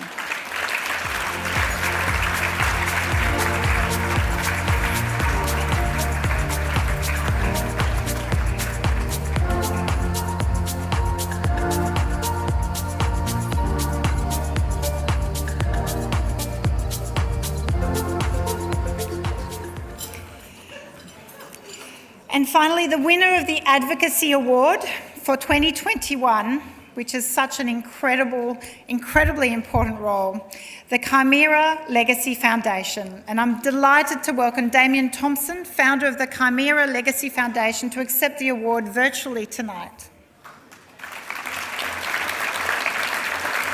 Bone marrow transplant and double lung transplant patient I started Chimera Legacy Foundation primarily to use my experience to help other patients through their healthcare journey. I formed Chimera Legacy Foundation in 2019 to provide a virtual reality program to patients experiencing stress throughout their healthcare journey in hospital. Most recently, we've initiated a program at the Royal Brisbane and Women's Hospital, and we're starting at the Townsville University Hospital to trial the effects on VR using applications to reduce stress. We are delighted Damien has been selected as a finalist for the Research Australia Advocacy Award for this year for his work with many organisations including QIMR Berghofer and in establishing the Chimera Legacy Foundation in 2019. A foundation that is dedicated to achieving better treatment options for patients with graft versus host disease and autoimmune diseases. We hope this recognition will enable Damien to further the work of the foundation and their innovative work in designing patient-led solutions with smart technology.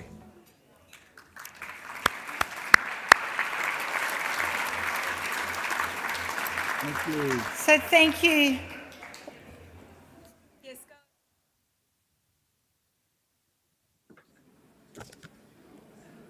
The joys of Zoom. I thought we were past it. Sorry, hi guys. Thank you very much.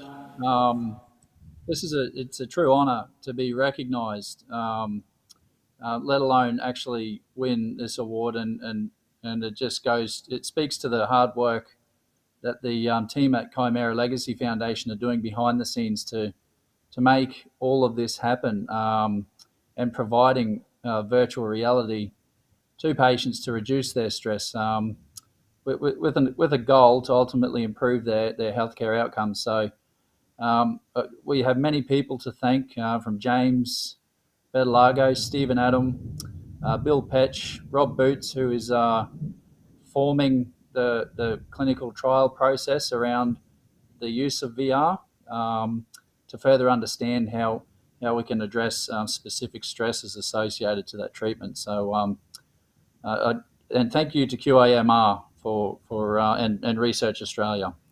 I think that's about it. Thanks. Thank you. Congratulations. So thank you to the Chimera Legacy Foundation and all the finalists and everyone nominated here tonight. In particular, thank you to Research Australia, to Nadia, for your advocacy, for your relentless push to keep government investing in research. We need innovation. There are big problems and big challenges ahead, but with the people in the room here tonight, I have no doubt that we will be able to solve so many of them. So on behalf of my constituents and many others, thank you so much for all your hard work. Thank you, Zali.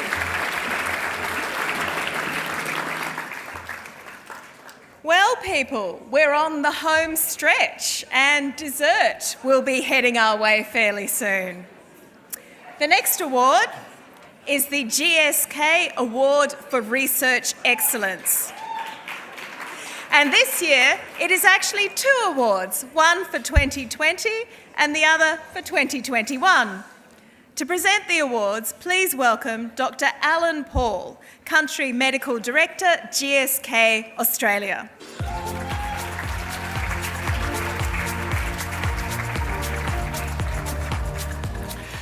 Good evening. Firstly, I'd like to begin by acknowledging the traditional custodians of the land on which we gather today, the Gadigal people of the Eora Nation, and pay our respects to their elders past, present and emerging. I extend that respect also to the Aboriginal and Torres Strait Islander peoples here today as well. I have the great privilege of this evening of being able to recognise outstanding contributions to medical research made by 3 people sitting in this room. The GSK Award for Research Excellence, commonly known as GSK ARE, is one of the longest standing awards for medical research in the community for Australia. Since its inception in 1980, well over 41 years ago, the award has recognised the outstanding achievements of the Australian medical research that is focused on distinguished discoveries and improving human health. And this is precisely what the 2020 and 2021 winners of this award have and continue to do. I am delighted to announce Professor Mark Febroe as the winner of the 2020 GSK ARE. Mark is an Mark's research really is exciting. The molecule that they've engineered has the potential to impact on multiple diseases. So the fact that this technology exists and is being brought now through into clinical trials is tremendously exciting. I didn't take the traditional route in becoming a medical researcher. My PhD was in exercise physiology, and before I did my PhD I was an athlete, and I'd always was fascinated about the physiology of exercise and the stress associated with increasing energy expenditure. This is one of the reasons why my work then morphed into trying to get these sort of exercise mimetic type drugs to treat metabolic disease, and that's largely the focus on what we do now. So IC7 showed incredible promise as a insulin sensitising novel therapeutic to treat type 2 diabetes. It also improved bone density and it prevented a loss of muscle mass in mice. It's very effective in halting the progression of a disease called NASH, non-alcoholic steatohepatitis, and currently there are no effective drugs to treat NASH. If left untreated, NASH can lead to liver cancer. So this drug seems to have several avenues to pursue, and so that's why we think this is pretty exciting. When you win an award like this, I mean, the person gets to stand up and take the accolades, but really this is the work that I do is not done by me. It's done by my people, the people in my lab, and they're all wonderful individuals. So it's as much theirs as it is mine. Congratulations, Mark. It's very well deserved. I'm super proud of you and super happy to be a part of it. When Mark called me and told me that he had received this award, he was thrilled. The level of excitement was palpable. Very sorry I'm not there this evening. I would have absolutely loved to have been a part of handing the award over this evening. What a fitting winner we have in Mark, a superstar discovery scientist. Mark, congratulations on winning the GSK Award for Research Excellence. I'm really honoured to win this. It's a generous award of $80,000 and we're using this money to further progress the work on this family of cytokines. Our little contribution in this prestigious award, we believe, helps to support not only excellence in research, but building a fantastic and amazing emerging community in research as well.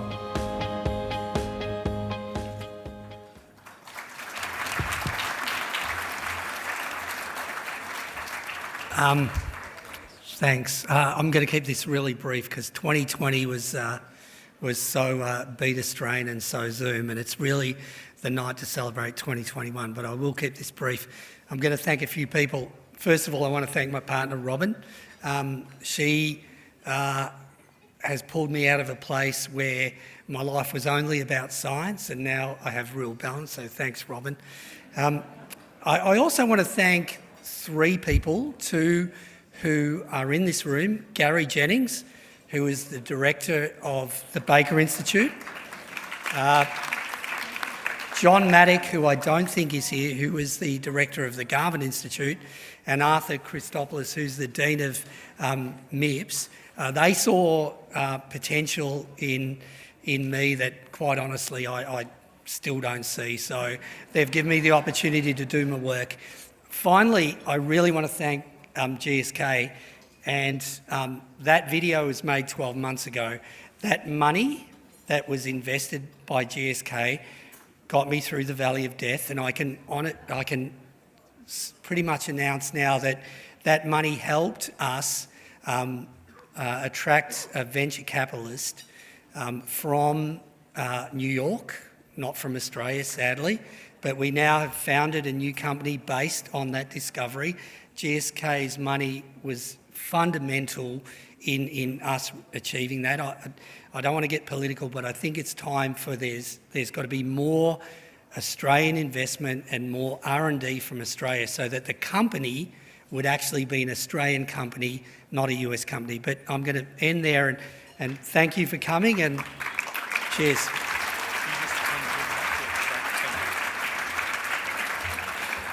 Thanks, Mark. And Mark will stay on stage to hand the 2021 award to two amazing clinicians and researchers. Their work brings to life how Australian medical research collaboration can impact not only the lives of patients around Australia, but the world, and transform practice, particularly in critical care. Theirs is a collaboration of over 20 years.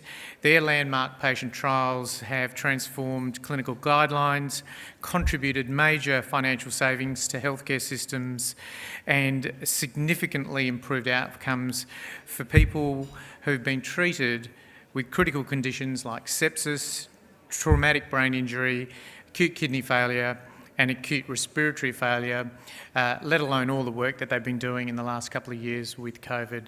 So I'm honoured to announce Professors Jamie Cooper and Professor Ronaldo Bellomo are the winners of the 2021 GSK ARE Awards. GSK established the Australian Research Excellence Award to really honour the scientific community here in Australia. It has helped to drive significant scientific innovation for over 41 years. I've been working in this field for 30 years. So I started at the Alfred in 1990 and I started with the goal of building research in our specialty. So the specialty is intensive care. That's where I have always worked, as has Ronaldo. As has been my professional life, my passion and my dedication. And over this period of time, we have discovered a variety of treatments that have been helpful and safer for critically ill patients. We had some of the best clinicians in the world, but we had very few high-level researchers. And Ronaldo and I, together with some other key people in Australian intensive care, have changed all that. And we now demonstrably lead the world in high-end, high-quality randomised trials.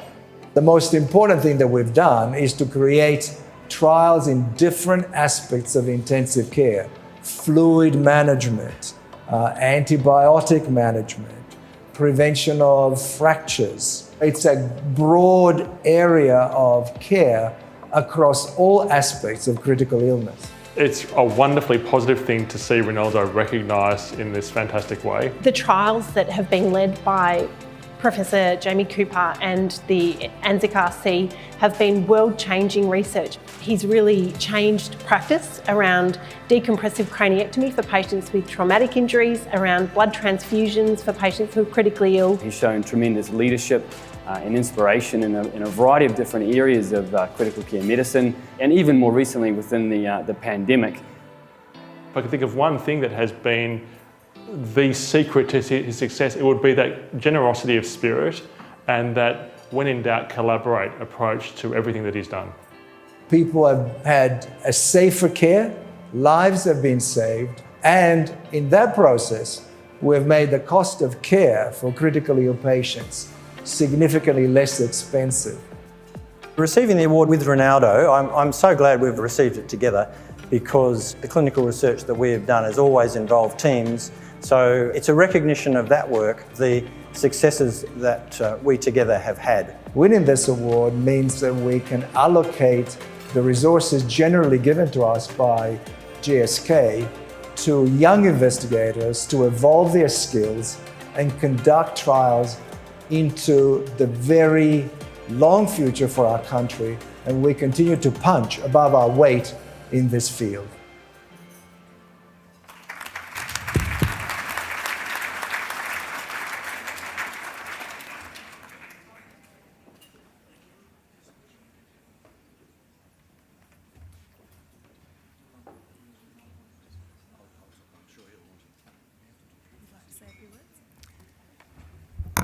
Thank you so much, everybody. This award is a tribute to our colleagues in intensive care, the doctors and nurses and allied health professionals who you now all know, having seen them work during COVID. They're the people that have enabled us to achieve some of the things that you just saw, and we owe a great deal to all of them. The particular people focused at the ANZIC Research Centre at Monash University have worked with us for many, many years, and we owe a great deal to them. Individuals I'd like to focus on are Professor John McNeill, who's sitting at our table 4. John was the head of our school at Monash for many, many years and a wonderful mentor for both of us and for many, many other people. Christine Mitchell, the Dean of the Faculty at Monash, who's been a very strong supporter of our program for many, many years. I want to thank my wife Kate for supporting me for many, many years, and most of all I'd like to thank my colleague and co-director Ronaldo Bellomo. Thank you very much. Like Jamie, we're here to represent a group of people that are phenomenal, that every day, 24 hours a day, 7 days a week, 365 days of the year look after the sickest people in the country. The last 2 years have been harrowing, incredibly challenging for all of us. And we stand here not only to represent the clinicians, but particularly to represent the nurses. It's an incredible experience to work in a COVID ward, to have PPEs, to have a mask, to have a visor, to be locked in 24 hours a day in, day out, to look after the sickest people. And we're grateful that the country has supported us, but also as researchers, we're grateful that the people we work with are so committed to doing the right thing, to do research, to do trials, to find out what is right and what is best for our patients.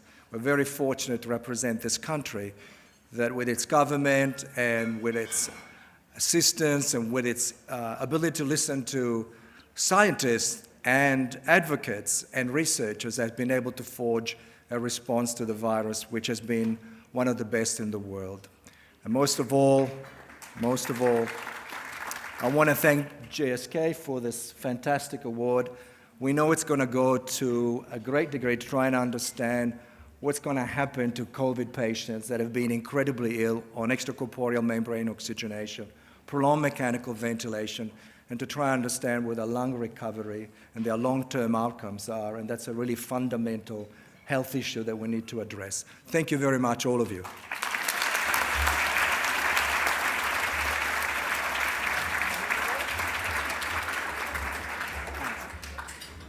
Thank you, and again, wonderful winners and a wonderful set of awards, and you know, such a reminder of the reality of what it's been like for the last couple of years. While people like myself have just been trying to stay very quiet in lockdown, other people have been working overtime, triple time, quadruple time in extraordinary circumstances. And obviously our frontline health workers have had a pretty tough time. And look, I want to just applaud all the frontline health workers who've been involved in this incredible COVID response.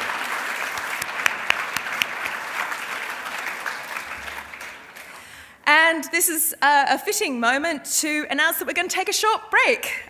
This break will actually be a bit longer than the last one, and dessert and coffee will be served.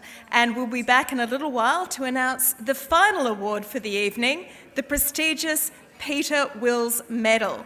Please enjoy.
Right, ladies and gentlemen, time to take your seats again. Swiftly now. We just have one important award to go.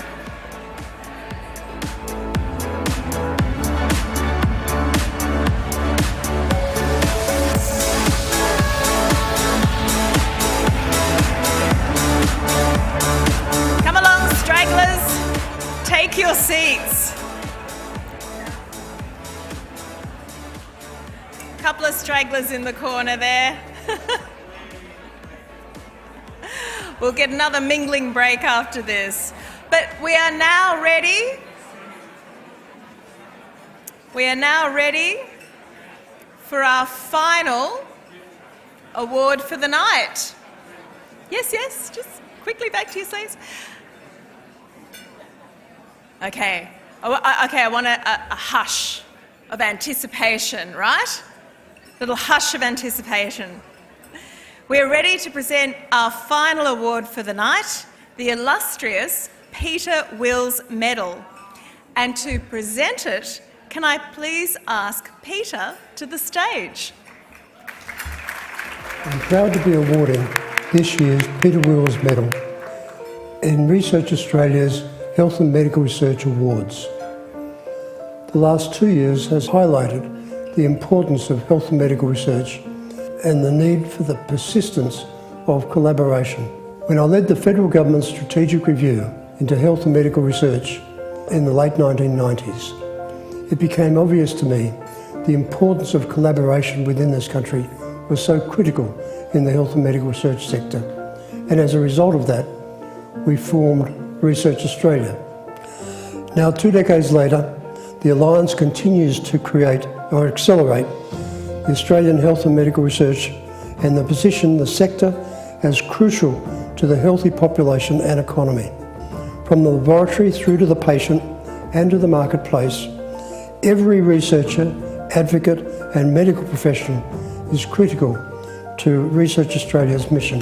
The Peter Wills Medal, which I feel very humbled to know was created in my honour, is awarded this year to someone who's made a remarkable long-term contribution to our country's international reputation in areas of medical and health research, to someone who's helped strengthen Australia's collaboration for better health, something our country really needs. This year's winner has demonstrated decades of unwavering commitment to the Australian health and medical research sector, not least of all through his outstanding leadership during the COVID-19 pandemic. He provided expert advice to the Australian governments that helped save many thousands of lives in the first wave of the pandemic. He continues to serve Australians, albeit in a slightly different role today. It is with great pleasure that I award Professor Brendan Murphy the 2021 Peter Wills Medal.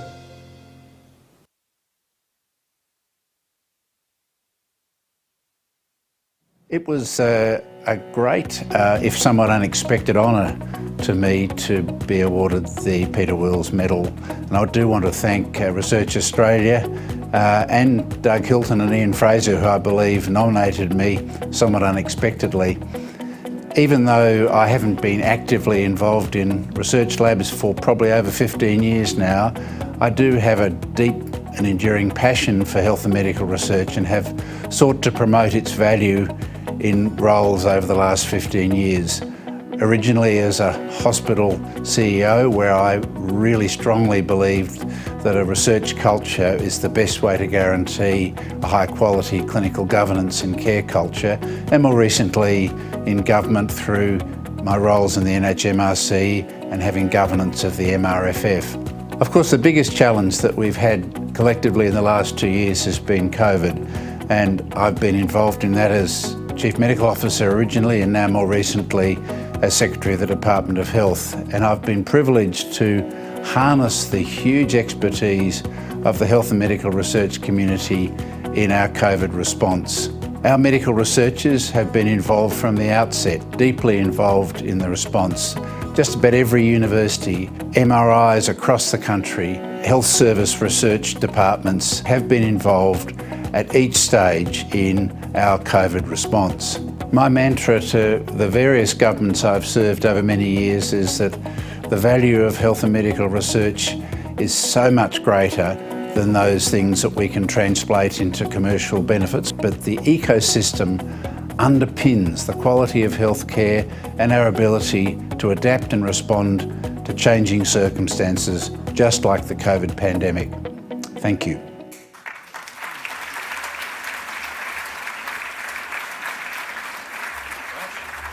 Very impressive. Thank you. Would you like to say a few words? I do feel a little bit of an imposter. It's about 15 years since I last ran a research lab. In fact, 17 years since I actually did any bench work. They banned me after I contaminated the lab, my team. But being here tonight, God, I miss it. It is such a wonderful culture, the health and medical research culture.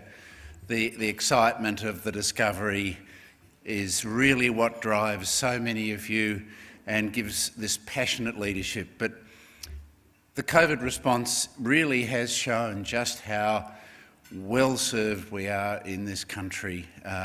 One of the first countries in the world to get the sequence of the virus. The first country, we had a PCR test before just about anybody else.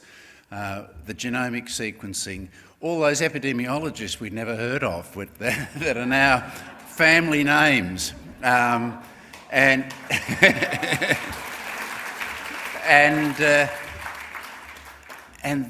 there's much, much more than that. There's mental health research, there's long COVID, there's the COVID Evidence Task Force.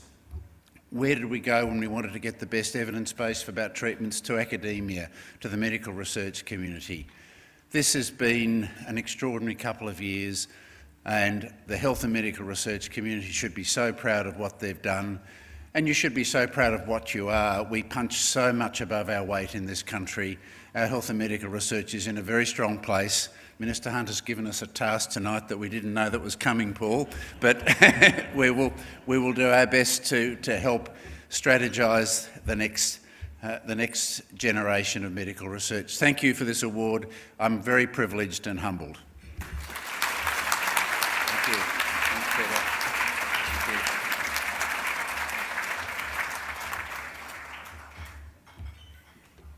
Actually, I think we should give another round of applause, don't you, for Peter Wills and our COVID guide, Brendan Murphy. Now, I think that's a very popular win. Now, as our final formality for the evening, I'd now like to invite to the stage the Chair of Research Australia, Associate Professor Annette Schmiede, to deliver our closing address.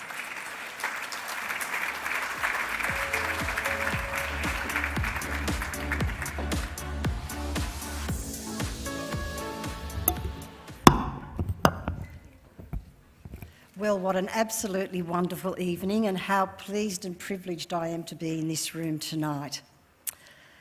So it's my pleasure actually to close the formalities on this very special night and say a few words, but I've had some hard acts to follow and some great announcements by the Minister. What a night. So much to celebrate, catch up with friends and colleagues, face to face, who we've not seen for some time, only on a Zoom screen. Tonight we celebrated the establishment of Research Australia over 20 years ago, following the 1999 strategic review by Peter Wills. Research Australia was established to shine the light on our health researchers.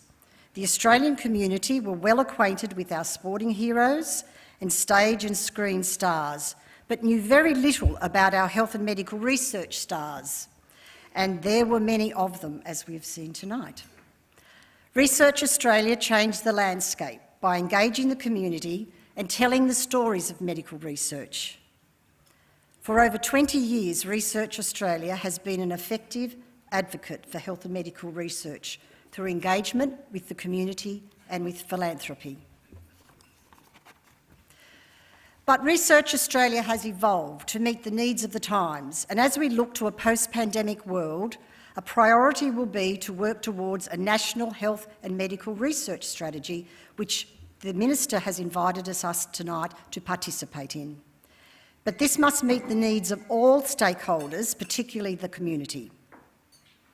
Who would have imagined, when all those infectious diseases wards in our hospitals were closed down decades ago, we would experience a global pandemic of this scale?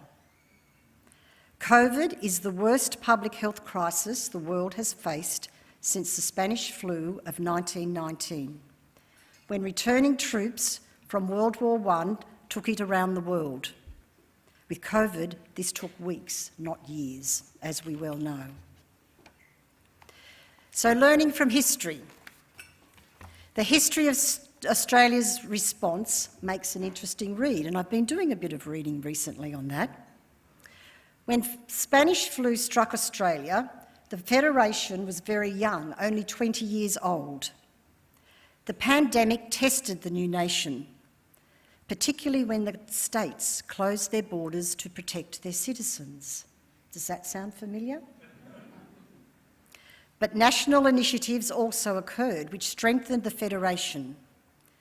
The most important being the establishment of the Federal Department of Health in 1921.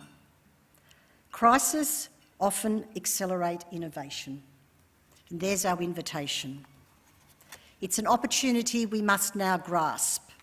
As we emerge from the pandemic, we need to grasp this opportunity as well as the challenges that have been exposed to strengthen Australia's health and medical research sector. The research sector needs to play its role in lifting Australia's productivity and support our government's ambition for economic growth through new industries and job creation. And let's take up that challenge tonight to think about how we're going to take that commercialisation ahead as well. Tonight we showcase the depth and breadth of the fantastic work that you're all doing across the whole research pipeline, from the laboratory to bedside and now into our homes with virtual care. We have also showcased the important role that philanthropy plays in supporting the research sector. And I've had the privilege tonight to sit next to the Millers. What wonderful people and what a great example. And I think it should inspire all those new tech entrepreneurs, billionaires out there waiting to make their contribution.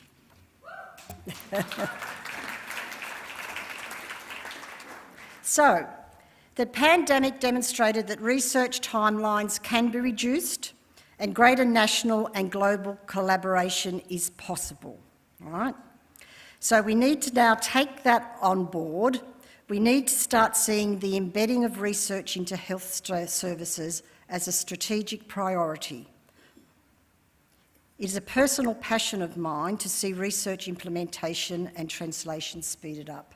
I've been working in the health sector for over 45 years. I started my career in health services research a long time ago, and it's almost my destiny to come back to it now. But I'm absolutely passionate that we actually take research into the healthcare sector. It's got its challenges, but I think we all need now to work as one to make sure that all those wonderful innovations that we've heard about tonight actually have the impact that we know that they can have. There is great confidence in the research and health sector, and it's never been higher. Who would have thought our state chief health officers would be TV daily fixtures on a first-name basis with the community? Kerry, Brad. Brendan Murphy has become a trusted member of our households as we listen to his daily reports. So as you heard, Research Australia has launched a national consultation to examine how we tackle the challenges and opportunities presented by the pandemic. And I would urge everyone here to participate. We heard Nadia tonight with great passion explain why we needed such a strategy. And we've heard the Minister agree that this is something that we really must do as a nation. So let's all of us get on board. So some thanks. RA is a proudly member-funded organisation. We do a lot of things on a shoestring, and we've got a great team that produce great outcomes. So on behalf of the Research Australia Board, I'd like to thank our members, many of whom are here tonight, for their ongoing support, particularly over the last 2 years as everyone's budgets have been impacted, particularly the universities, and we really appreciate their continuing support. Tonight has been put together in a very dynamic and shifting environment. I'm not sure how many dates we had for tonight over the last 2 years, but it's been plenty, let me tell you. So thank you to the Research Australia team who have worked so hard to get us together tonight.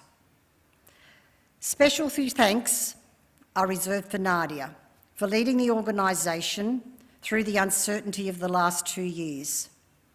She has navigated us through that storm with vigour, foresight and a deep understanding of the impact that COVID has had on the research sector. We don't call it a Cyclone Nadia for nothing.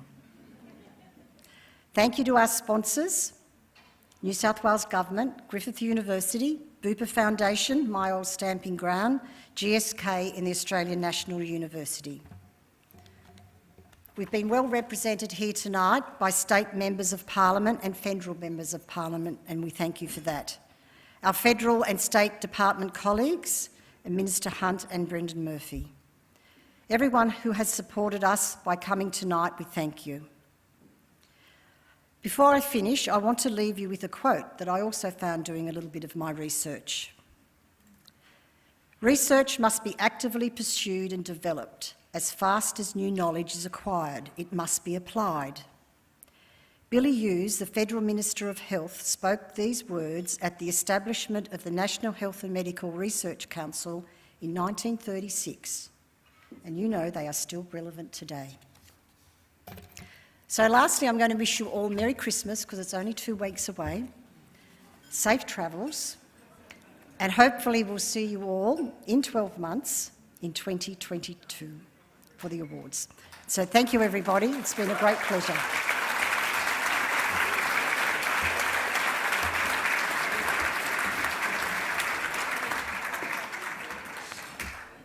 Well, ladies and gentlemen, that does conclude our formalities for the evening, and we invite you to continue celebrating and networking and practising walking in normal shoes. I'm out of practice, I can tell you. A couple of bits of housekeeping. Drink service will finish at 11 p.m. As you can see, masks can stay off while in the room, but if you go out into the hotel, I believe you're supposed to put them back on. Also, if you haven't had a photo taken, please take the opportunity to mark the occasion. You can use the media wall on your left and maybe even tweet it out. And yeah, truly, do make the most of tonight. I mean, we have this year a lot to celebrate, don't we? Now, I'm not going to sing the vaccine song again, you'll be grateful to know, but thank you, vaccine, thank you, Dolly Parton, thank you, Sarah Gilbert, thank you, health and medical researchers, for allowing us to mingle with friends and colleagues again. And thank you all for the life-giving work that you do. And if you do decide to play my game of highlights this year with your friends to avoid arguing with the anti-vaxxers, I hope that that tonight will be one of your personal highlights, alongside Dolly Parton, of course. So let's conclude with one final round of applause for all our finalists and winners. Thank you and good night.